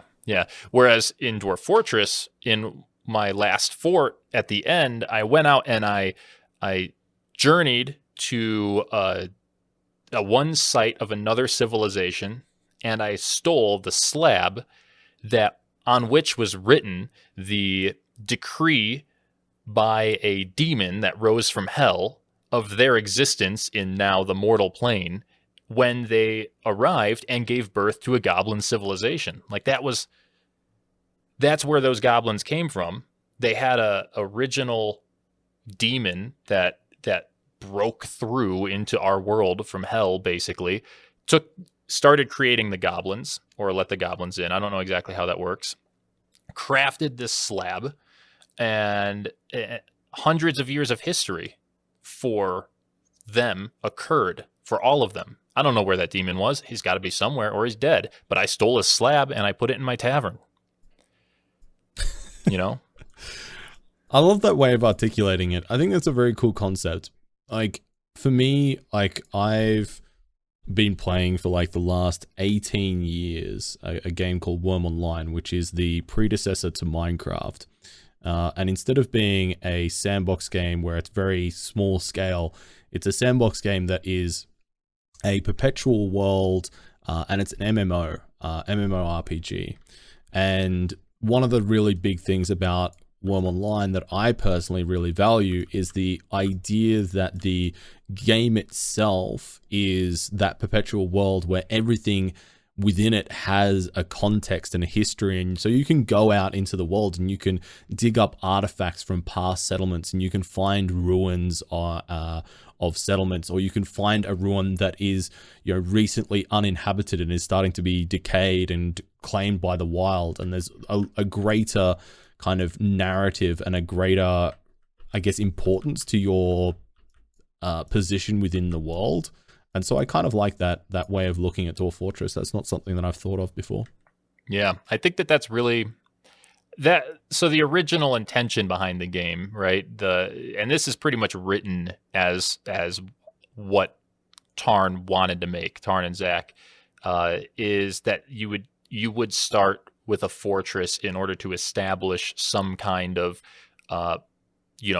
home base or some sort of familiar point of interest in the world. But then ultimately, you would be able to take what you've created in adventure mode, just like Blind was describing before, and go out and interact now on behalf of your fort, or just on behalf of your adventurer, or whatever you want to do, and interact with the world as a whole. And so really, it's kind of written into lore, or just written into fact, that Dwarf Fortress really is about the world. It's not about your fort. Your fort is just a means of interacting with that world. And people have kind of lost track of that because the game has so far and for so long kind of had adventure mode as an accessory.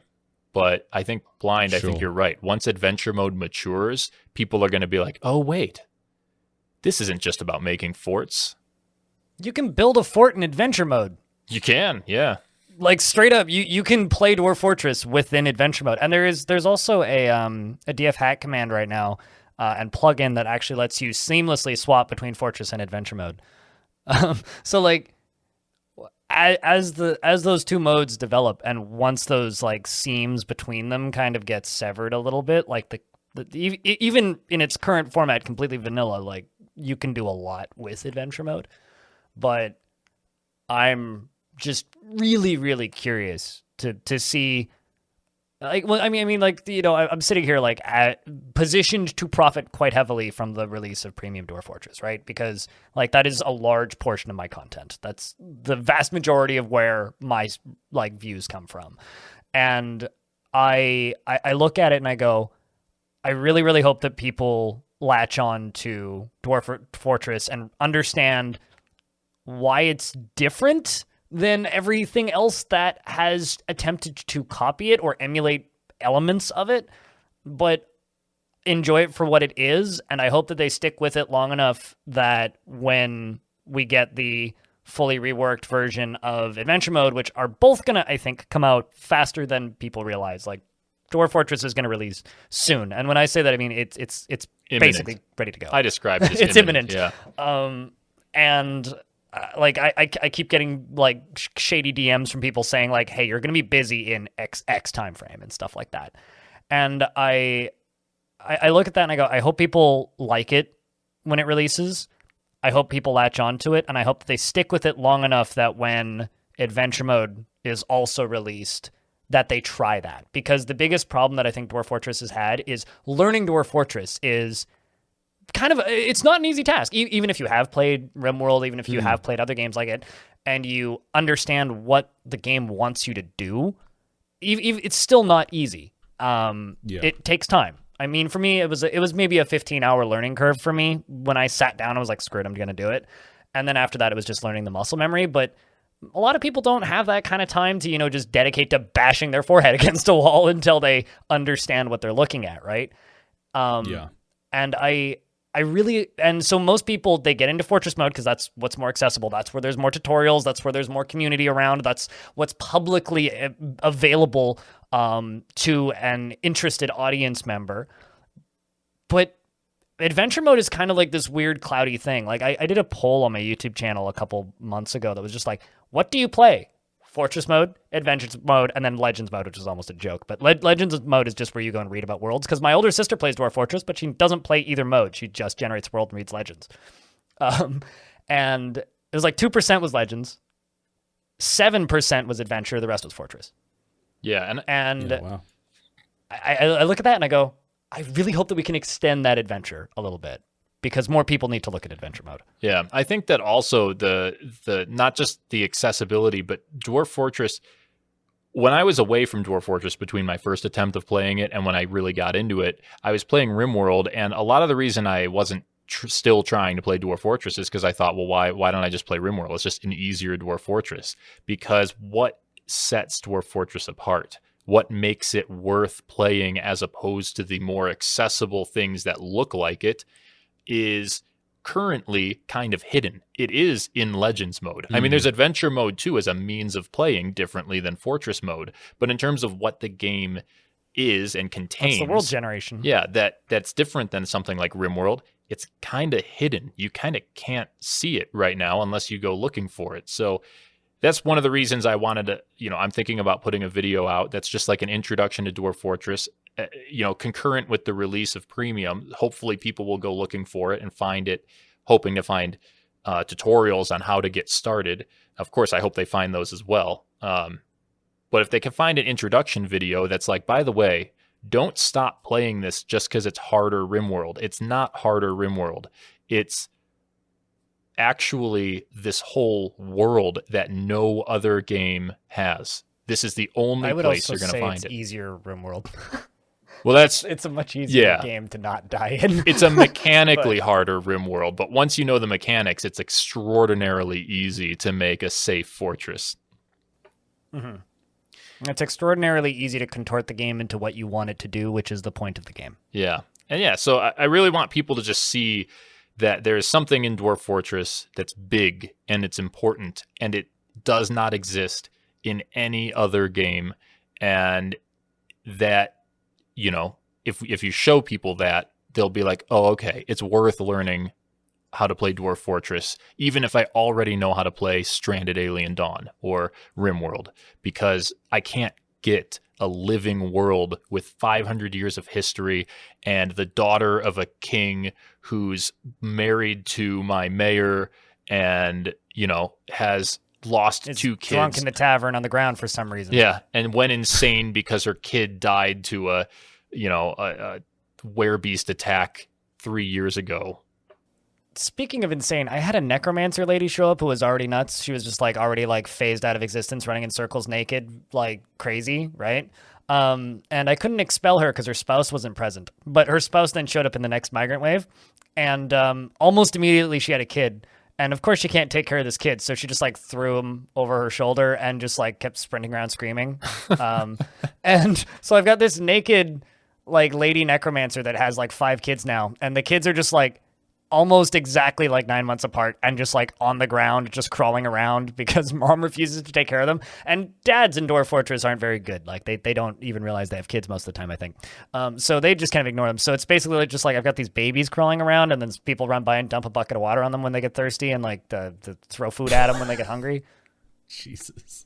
There you go. Gotta raise. We are getting chores though in the next version. So kids that are more than 1 year old can haul and clean, and also between that and guild halls, we can use those as schools, and so you can actually have well-skilled and talented kids by the time they grow up. Nice. Just got to put the toys in the forge. Guild. What a happy coincidence. And I am 100% sure that there was 0 crosstalk, so I'm sure it's a complete coincidence that we're seeing an amazing expansion for a great game over at Rimworld that involves children being an opportunity to make great contributors to your colony, as well as children being advanced into contributors in Dwarf Fortress. I mean, they've been that way for ages. We got guild halls 3 years ago now. That's true. I guess the big difference is that they can now have jobs. So, I suppose it's not that much of an advancement, but they can work. Children do as they please. Yeah. The thing is, I think we might be able to strength train them now. So. Well, if they can carry boulders, you can strength train them. Exactly. You're gonna have a lot of hauling. Although to do, kids. I'll be nice. I'll give them wheelbarrows.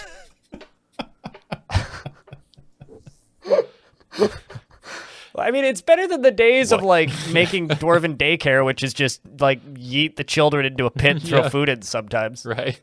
Look, little Melville, I'm gonna need you to put on 35 lead necklaces. That's why we can't have uniforms, Tekkud. Okay, I see. Kids' uniforms for child abuse. What do the problems. children wear? Nothing, so that they don't get scarred when their clothes fall off. Also, 50 lead necklaces. Yep, exactly. You just need to be wearing necklaces and bracelets and rings. Yep. I think platinum is heavier than lead, isn't it? Yeah, but platinum's not very accessible. Yeah, but we could have maybe enough platinum to get one kid walking around with enough swag to, attract the merchants. Wait until he's unbelievably strong and completely indefatigable and completely unbreakable, and then transfer to the next one. I brought this up to the Dwarf Fortress Roundtable guys. Have you been paying attention to the size of your dwarves in the military? So I can't because I don't use Dwarf Therapist. So I have been noticing dwarves in excess of 120 kilos. Which is like a bear. It's literally... I was watching your stream and you're like, that's like a large bear. It's literally the size of a black dwarves bear. are like 4 feet tall. Yeah, it's the size of an adult black bear. I was like, this is double. One of them was 130-something centimeters cubed, basically double the size of a human. Instead of Fat Bear Week, you should have Fat Dwarf Week. I should. So... I was thinking, if we have a kid, right, and we give him 35 lead necklaces, and then we put him in the military as an adult, we may very well have a juggernaut on our hands. Are you suggesting we start breeding dwarves for their military ability? I'm saying that we're breeding genetic super soldiers. I'm saying that everyone needs to grow up into their own unique, personal, contributing a role in society. And if that happens to be as a freakishly large military powerhouse, then, Brick. Yeah. House, please. Okay, brick, yeah. Maybe then they should be able to reach their potential. Hoy vey. Well, after all of this, we're going to need a really, really, really large mortuary, which is probably going to require a mortuary assistant. So, Drongo, do you want to talk to me about mortuary assistant? Amazing segue. Yeah, Mortuary Assistant. I played it on stream for the first time the other night for a Halloween redemption. It also coincided with a Twitch ANZ event. Had some front page time, which was very, very cool. And I can confirm that game is pretty dang scary. I don't really go for horror games that much a lot of the time, unless it's a kind of a special event sort of thing. And I really enjoyed it. I thought it was a game that was very well thought out from the perspective of trying to avoid a lot of the really kind of bland, just, yeah, I'm going to rely on a lot of jump scares to get you.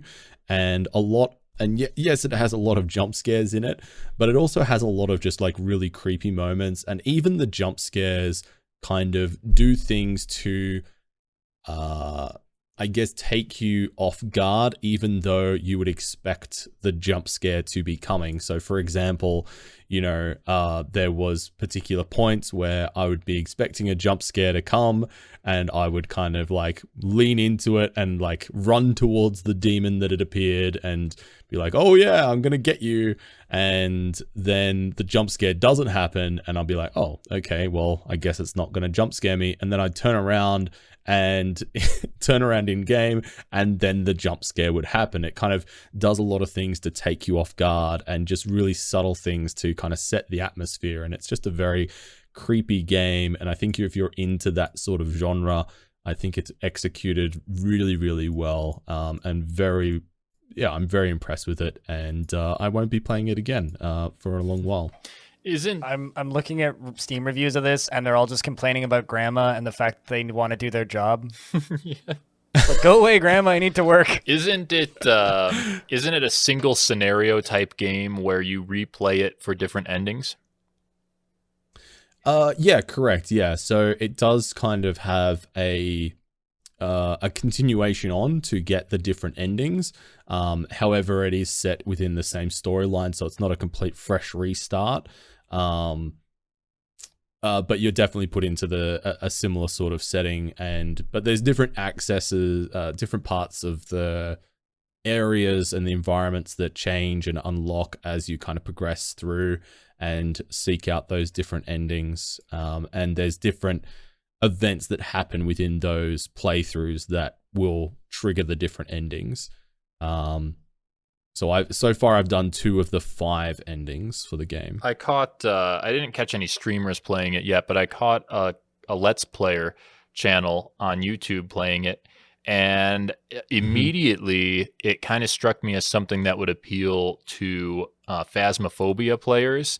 It's a different kind of game mechanically, but it has the same sort of, you jump into a scenario, you try to get the result you want, maybe you don't, but then you jump in again, and it's sort of like a, you know, single scenario, like a short little play, but you're just attempting to get out of it, you know, like to get the good ending or whatever it is you want to achieve in it.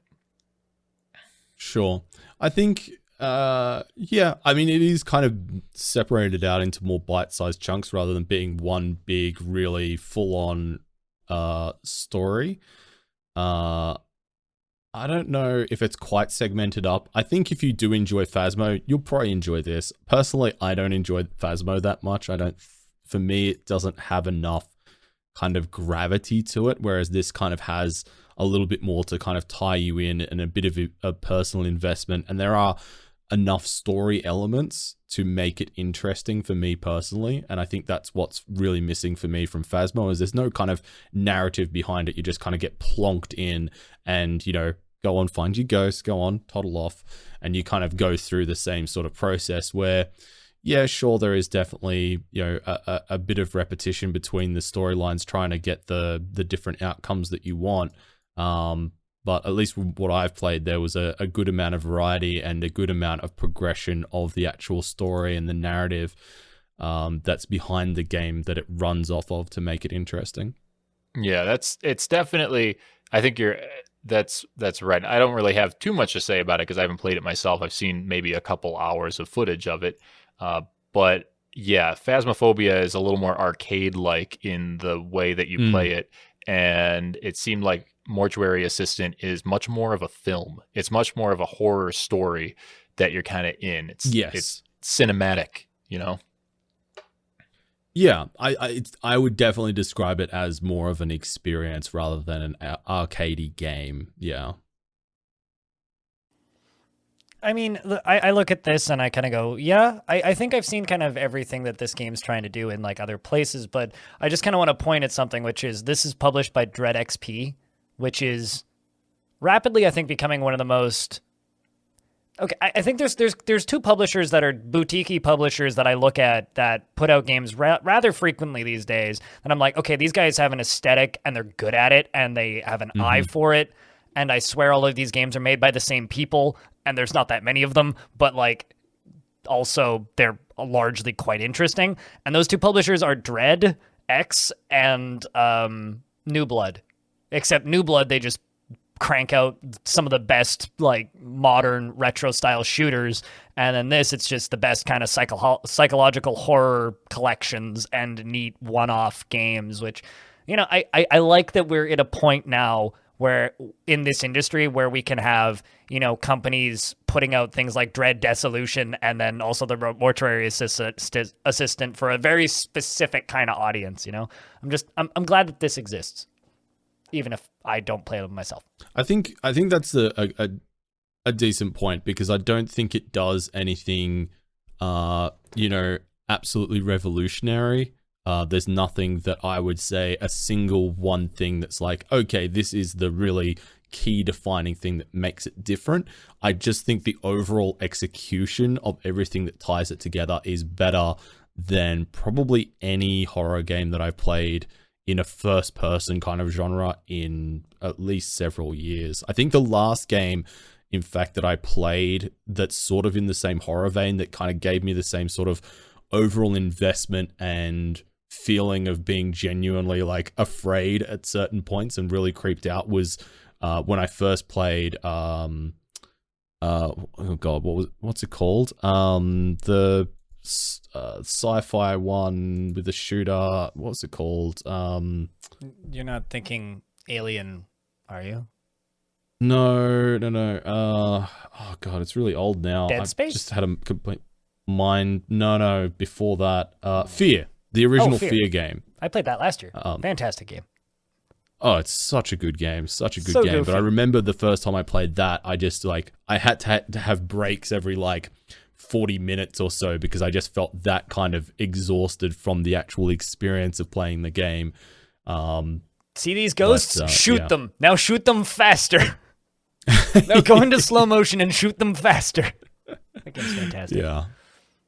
I like that Dread X. I don't know what the rest of their games are like, but the aesthetic of Mortuary's Assistant at least was like, hey, you know that Uncanny Valley place? Why don't we just get real deep in there for this horror game? DreadX actually got their start on Steam specifically in 2020, putting out minigames collections where they got other developers who work on other kind of boutique games to make 20, 30-minute long PS2 or PS1 even style first-person horror experiences that are just like short, like kind of, it's a thing, you play through it and it's over.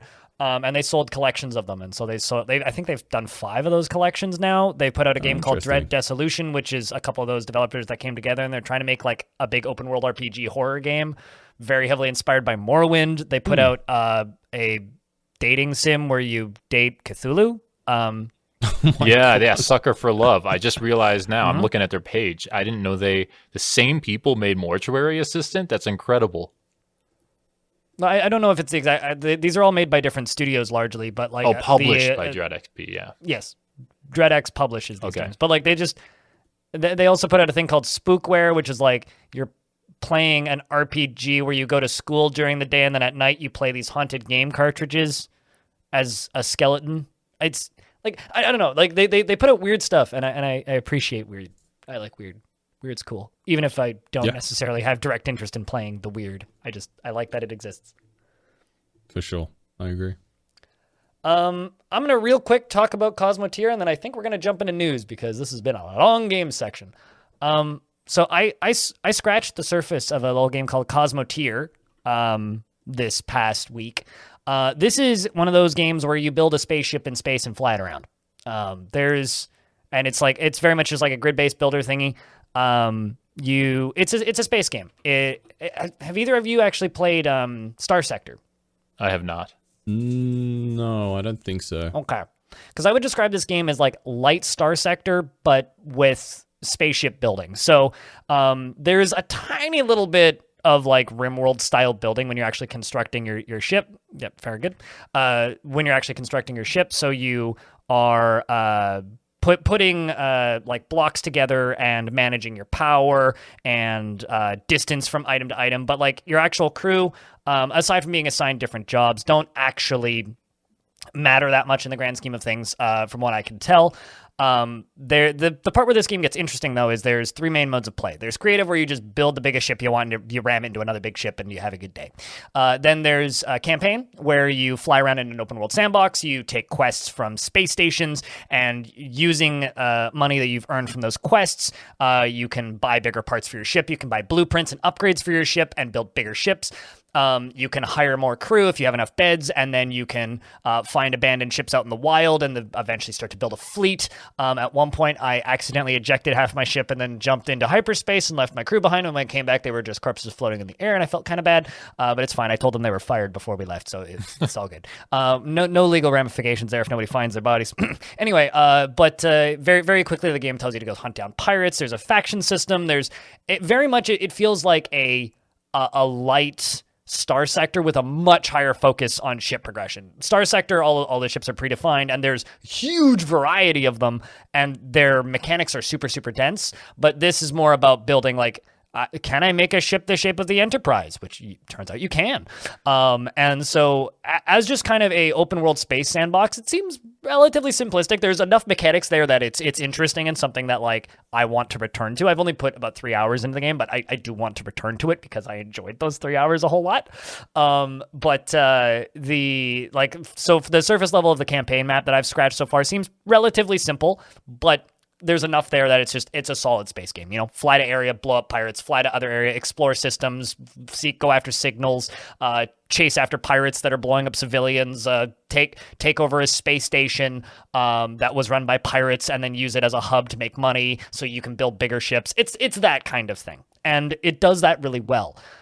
But on top of that, it has co-op, which is even cooler because you can bring a friend into your single player game and give them a ship and just let them go do their own thing elsewhere on the galaxy. And that's kind of awesome. So I don't know. It's something that I've only scratched the surface of that I want to play more of, but I think this is something you should take a look at if you want to fly around in space. Yeah. Because it's a cool one of those. Cool. It looks awesome. I'm looking at it right now, and we were talking about Space Station 13 and 14 earlier, and it kind of looks like like the aesthetic of it kind of reminds me of Space Station 13, except your ship actually does something, and your crew has been successfully lobotomized, so they just get to work. And yeah. They are very efficient, the crew members. But like, there's really neat little details. Like, you'll pull up to a space station, you'll be like, all right, I need to order 500 rounds for my cannons at the front of my ship. Okay. And then you see all your little dudes jump into spacesuits and like fly out of the ship into the station, pick up the actual physical ammunition from the station and put it into your ship. And you can actually buy out all of the station's supply, and you have to wait until the transport ships from some other station elsewhere in a different system you can't jump to yet because it's too far away, bring the ammunition over and drop it off. So there's stuff going on in this game that I want to explore that I think look really neat. And, you know, just watching small ships go when I blow them up with my massive cannons is very satisfying. Yeah, it looks really, really fun, especially for like the creatively minded person who wants to spend a fair amount of time tinkering and building and making something perfect and making something powerful, and then a very little amount of time affirming that what they've created is in fact a massive success. And even less time when you jump into a station and into an area that has like a ship that has a gun that you don't have yet, and then it just cuts your ship in half in one shot, which happened to me once.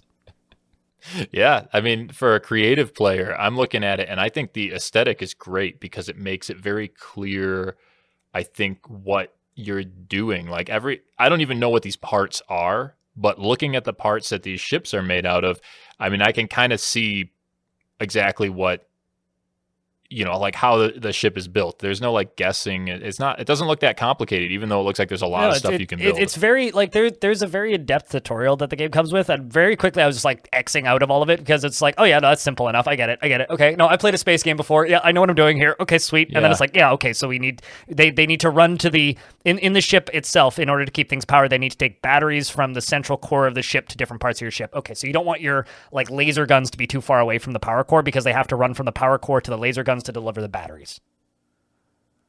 And then like you don't want your ammunition supplies to be right next to your power core because if something goes through the external armor and blows up your ammunition, there goes your power core. Yeah, it definitely looks like something you can just jump into. Like it's very much just like fiddle around and fuck out and find out, and it works. Yeah. Like these orange parts are probably engines. I'm just looking at a picture. They're probably engines. The red parts are probably guns. Definitely. Either the purple parts or the blue parts are shields. I don't know. The other one might be batteries, but obviously it looks like a very simple game to just kind of get into. Ships don't fly without a cockpit, man. That's true. That's true. Which is, I was trying to repair a ship in the wild, and I repaired all the bits, and it wasn't working. I was looking at it, I was like, what's missing here? I was like, oh, there's no cockpit. Oh, and then I zoomed out a little bit and realized that the cockpit was floating off by an asteroid belt close by. I was like, that's where the cockpit went. It's now its own ship now. So, I had to add an addition to it to put a cockpit back on, and it worked. It's cool. It's a neat little game, and I can't wait to play more of it. But I think that we should go to news because this has been a very long episode of this podcast. So I think we'll be right back after this short break, and when we return, we will discuss the happenings. There isn't too much to talk about, but we do have a few things to touch on. So we'll be back right after this. Hi, this is Tidikiri. I'm a full-time content creator and Twitch streamer focusing on indie and strategy games. I'm advocating accessibility in video games, especially when it comes to simulation sickness. I love chatting with my wholesome community, achievement hunting, and winter. Look for Tidikiri on Twitch, YouTube, Twitter, Instagram, TikTok, and Patreon. And now, back to the podcast. And we're back with episode 41 of the Halcyon Frequency podcast. I'm still blind, I'm still hosting, and I'm joined by Tekkud and BloodyDrongo. We've got a couple things to talk about here. And the first one is actually a lovely little quality of life thing for YouTube. So YouTube has done a channel page redesign, although it's pretty mild, unlike previous channel page redesigns where it's like a different website. It's pretty mild. It just simply adds 2 tabs and a few other smaller things around the edges, but it adds 2 tabs to channels. So if a channel has uploaded shorts, it adds a shorts tab, and if they've uploaded jeans, it adds a jeans tab. And don't forget about shorts. There's also a shorts tab. So they add a new tab if a channel's uploaded shorts. Right next to the videos tab, there's now a shorts tab. And then also, if the channel has streamed, there is also now a live streams tab. Thus, the home tab is just kind of like a section of everything. You can have a videos tab for normal uploaded videos, a shorts tab for shorts, and a live streams tab for live streams, which instead of just having everything in one big old videos chunk, they're now separated. And it's a pretty small change, but I think it's kind of awesome, actually. Oh, it's the obvious change that needed to happen because, man, was it messy before. So yeah, I'm really glad to see that change come through. I've been producing content on TikTok for a while, and I've been hesitant about putting it onto YouTube as shorts just because it just looked really messy, and I knew this change would eventually happen. So I can foresee myself now going pretty deep into the whole YouTube short thing and properly getting on that, because I also didn't want to start a whole new YouTube channel for shorts, which I know a lot of creators have done, just to keep that content separate, which kind of sucks for them because they've built these channels around shorts content, and now the fundamental stuff has changed. But this is definitely a positive change in my opinion. Yeah, my first reaction when I saw the little screenshot or the little Twitter post with the images of it, when I saw that and I didn't read what was happening yet, I was like, oh no, YouTube's trying to become like TikTok or something. And then I realized by like giving people these different kinds of feeds, and then I realized, oh, wait a second, this is actually just sorting out the different kinds of content, which are normally in that long stream you have to sift through. And I've got two people I watch. One does a lot of the community posts, and that clogs up my feed. And then another one does a lot of shorts. He's a funny comedian, Midwest guy, and he does just as many shorts as he does videos. It's like half and half. So it's like great to be able to just go to his shorts or go to his videos. Mm-hmm. I still think YouTube should have a pants, but have I run that joke into the ground yet? Yes. Okay, moving on. So Formula One Manager, a game that I was quite excited about and still planning to purchase, developed by Frontier Developments, is largely ending update support after their next major update. They did this via the F1 Manager subreddit and other public channels, and it's pretty telling because like you look at it and it's got 0 karma. So you can't tell how far down it's gone, but it's pretty far considering it's got 804 comments on the thread. People are not happy about this, and this is also reflecting in the Steam reviews for F1 Manager. And as a fan of Formula One and someone who was just kind of hoping that they would spend a while polishing like F1 Manager and then maybe put out some DLC and I would pick it up on a sale, this kind of is bumming me out, like as somebody who hasn't even played the game, because I was like, usually you would think a game like this would either be released annually, which maybe that's what they're doing, or alternatively to be updated annually to kind of continue on with the seasons. I mean, like the game hasn't been out the length of the F1 season yet, and it's already ending major updates. So, Drongo, do you have any thoughts on this one? Yeah, I mean, it's a game that I've played and I have enjoyed. It's definitely got its flaws, and I haven't recently gone back to see what these major patches are updating. I think the difficult thing here is that I think this is the type of announcement that the community tends to react very emotionally about and perceive it as being overly negative. But I kind of will look at it as being more of a reality check of the industry, right? Because it's an announcement of the end of new content, as in updating the actual models for the cars to reflect the IRL developments in terms of the bodywork. And there's some content updates and features that have been tweaked and added as part of this final update. But they're still going to be doing actual game patches where the game needs it. That's still going to be ongoing support for the game. But the game itself isn't like a paid service game. So I think it's really difficult, especially for a team that is not a massive AAA studio, to provide ongoing support. I don't think it makes sense for them to continue to add in lots and lots of content to this game, which I would suspect is going to be an annual title, at least for the next little while, which is why they're moving on to having their staff working on probably the new game. I mean, there's probably a chance that there's a decent portion of the studio that has been working on the new game for a good while now, but they're just going to be reallocating those resources from the old game to the new game. And I think that just makes sense.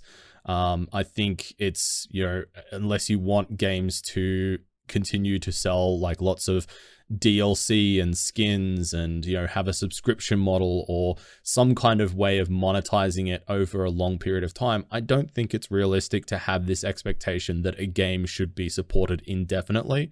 And I don't think that it makes sense for a game like F1 Manager 2022 to be supported indefinitely, because it's going to become irrelevant next year when they bring out a new game. And sure, you can have a different take on, should you be releasing an annual title every year for a game like that? That's probably up for debate, but I think under that structure, I think this announcement makes complete sense, and I totally understand, and I don't have any major issues with it. And I think the game is still really enjoyable for the F1 fans out there. I think that the kind of tricky thing here is the easiest and most direct equivalent comparison for this game would be the Football Manager games, which are published by Sega Europe and made by a company called Sports Interactive, surprisingly. And Football Manager, the way their release cycle works is they put out their game in November, and it is updated until the release of the next game. So this includes like player transfers, teams shifting, brands changing, and all that. And I think that when you purchase a game like Football Manager, you expect that kind of release cycle until the release of next year's game, which is quite literally at this point just paying your subscription for the next year of Football Manager, right? And I think that is the level of support, or at least close to that level of support, is what people who picked up F1 Manager were expecting. Like, I'll be completely honest. I'm not like upset because I don't have money in this game. I don't have time invested in the game, and I don't have like emotions attached to it. But I completely understand the outrage from the perspective of somebody who, if I had purchased it, I'd be kind of pissed because I want the game to continue to reflect Formula One until the release of the next game. Sure.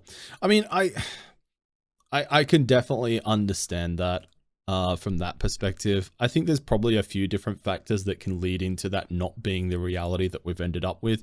My guess is just purely budgetary reasons and the reality of that what the studio needs to do to continue to be able to make these games in the first place. The other factor that could be a potential lead here that's out of their control is going to be things around actually having the IP, having restrictions about the window by which they can, have rights to capture and then represent in the game things like the sponsors on the cars and things like that. There may be restrictions around that as well.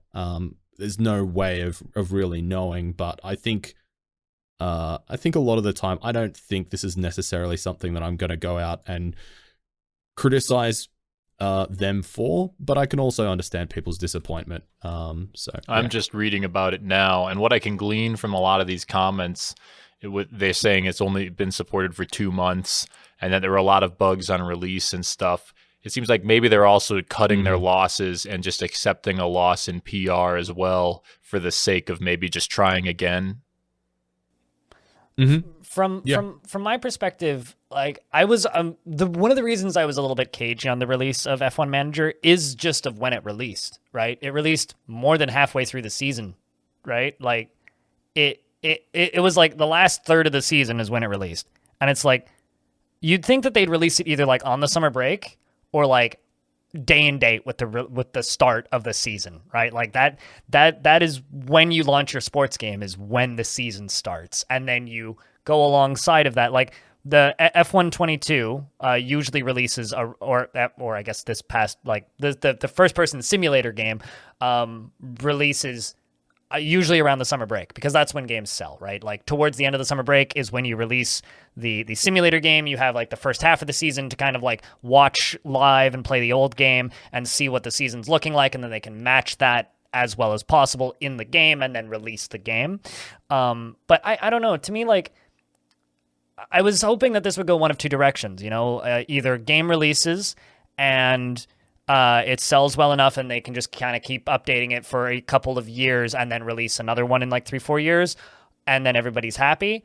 Or B, it would become an annual franchise and they would update until the release of the next launch. But I think what happened is the game does have a lot of bugs, and I'm not entirely certain how well it's sold. So looking at it, I kind of like, there was a lot of marketing behind it, and I look at it right now and I go, this has 4,000 Steam reviews, which means probably it sold couple, maybe around 150, 200,000 copies, right? Like it probably did all right, but I wonder what the expectation was there. I wonder what I wonder what Formula One was hoping for on that, and who knows how much of that Formula One is taking. I don't know how expensive that IP is. So, I mean, it's just sucks. Is kind of where I come down on it. Yeah, I think it's like when you compare, I think that's an interesting comparison to make in terms of the release schedule, because the F1 games, the actual driving games, will release typically around the end of June, start of July, so around halfway through the year. And yeah, F1 Manager I think came out the end of August. So there is a pretty sizable gap in between there, and I do agree that it does feel a little bit too late. So maybe that's something that they'll need to look at in terms of their development cycle and how they're going to manage that. I think the game itself is like pretty niche in terms of how incredibly in-depth and detailed it is. For me, like as a massive F1 nerd, I loved it. Like the little tiny details and actually optimizing the setup and, actually going through the different ways that you can manage your car with the tires and strategy and all the different setups for different tracks and that kind of thing. I absolutely love, but it feels like it does have a pretty limited audience, because I feel like as F1 is only really feeling like it's now just coming into kind of becoming a bit more of a mainstream thing instead of being very niche. I don't know if there's a massive appetite just yet for this type of game. So I would be interested as well to wonder if there is some kind of maybe shortfall in terms of the amount of interest and how much they projected to actually get back from the first iteration of this game, from an investment perspective. Maybe it just hasn't performed as well as they were hoping, which is meaning they're going to have to cut their losses early and move on to the next one. Yeah, well, speaking of cutting losses, my childhood. So let me take you back in time for a second here. I didn't have internet until like 2006, right? And when I was little, and this was like 10-year-old Greg, right, in like 2004, my parents would take us to the library. They'd drop us off in the kids section. Mom would go into the more adult section. We'd look for books, and we'd pick out a couple books, and then we'd go to the little kids play area where there was actually like babysitting, where they would like take care of kids and like let them be supervised in the library with a librarian. And then Mom would go do grocery shopping, come back and pick us up and take us home. And the highlight for me of this was there was computers, and these computers could be used. And these computers had access to the internet, but it was very limited. Now, let me tell you the glory of JesusBibleVerses.com. Now, I couldn't play games on these computers because they were all blocked, right? But JesusBibleVerses.com had a little pop-up, right? And it would put Jesus down in the bottom right hand of your screen, right? And Jesus Bible Verses, I didn't know this at the time, worked kind of like a VPN and let you get around their firewalls. So I could go play games on these computers. Very quickly, I found like the VeggieTales web games and various other games that obviously the little kid would find. And then a childhood friend of mine, who I won't name, pointed me at a website called Miniclip, and also addictinggames.com. But Miniclip was a website where you could go play little games that would run in a browser. And most of them were demos for games that then wanted you to go to a website to buy the full game, but some of them were just full games. There was Flash games, there was games that run in Shockwave, early versions of Java, things that would run in a browser, right? And this is how I discovered franchises like Trials. The original Trials, which later got ported to Xbox and things, was marketed through Miniclip as a demo, and the first 5 levels and a little level editor were available in there. There was versions of Worms. There was just dozens of neat little weird, some inappropriate, some not, generally kid-friendly games on Miniclip, and Miniclip's been shut down. It's dead in the water. Even like as recently as like 2 months ago, I would like randomly open up Miniclip on stream and just be like, let's find some stuff, see what's on Miniclip in the current era. And so I don't know, F's in chat for Miniclip. It just made me like weirdly sad when I saw this. I was like, oh, there goes Miniclip. There goes like this weird, like there's no logical reason for Miniclip to exist in the current year. Like demos are very common on Steam, and like demo discs don't exist anymore. And like you don't need to go to a website like Miniclip to find games to play. But I just have this very, very fond set of memories sitting in the public library playing Trials, and smashing a dude in a motorcycle into like burn barrels with his and breaking a lot of bones, while Jesus reads me Bible verses in the bottom right of the stand, part of the monitor on Netscape Navigator on dial-up, and I miss that, and it's never going to come back. But end of an era. Yeah, I never visited Miniclip, but I did spend a lot of time on Addicting Games, which apparently is still around. But Miniclip, Addicting Games still exists. Yeah, and Newgrounds, is that still around? God, Newgrounds is a game publisher. They publish games on Steam, believe it or really? not. And also, some of the most popular games in the world are actually like Newgrounds games, but they're like shared through Fortnite, which is bizarre. Oh. Like little kids play games on Newgrounds frequently. Huh. Yeah. Like something like the most played game in 2021 was actually a Newgrounds minigame. It's like No an shot. Among Us clone. But yeah, no, Newgrounds still exists. Damn, I remember that there was just like there was no supervision on those platforms too, or there's no like standards. And even like as a little kid, you're like, oh, let's just play some games. And like half of the games are like, make a house that doesn't fall down, or like ride down this stick figure path or something on your stick figure bike. And then the other ones were like, murder these people with these guns and there's blood everywhere and like try to kill all of them. And it's like, wait a second. Hold on. I'm 9. Now there's a Pokemon orgy inside of a Pokeball for some reason. Yeah, right. Like I'm 9 years old. I'm a kid. Where I need an adult. But this has been an extremely long episode of this podcast. And I just want to thank my two co-hosts for coming along on this very long ride on episode 41 of the Halcyon Frequency podcast. Generally, we've been like under an hour and a half recently, so like 2.5. That's on my recording right now. That's pushing it. So, Moly. Drongo, thank you very much for giving up so much time. Same with you, Tekkud, and let's start off with our guest, Tekkud. Can you tell people who you are and where they can find you on the internet? I'm Tekkud. I have a YouTube channel that is probably going to start getting updated again soon. I've been away from it for a while, but it is youtube.com. Wait a second, /Tekkud. I believe YouTube gave us handles now, but I'm pretty sure mine's still the same. YouTube.com. You probably could do at Tekkud. Oh, yeah, it's now at. You know what? They just gave us all these handles, and I just got my email. But anyway, I'm Tekkud on YouTube. And I'm also Tekkud on Twitch as well. Tekkud. And I stream Monday, Wednesday, and Friday, sometime around 4:30, 5:30 Mountain Time. You can figure out the time zone. I don't want to deal with those right now. And yeah, Mountain Home that's Time. where you can find me. Damn it.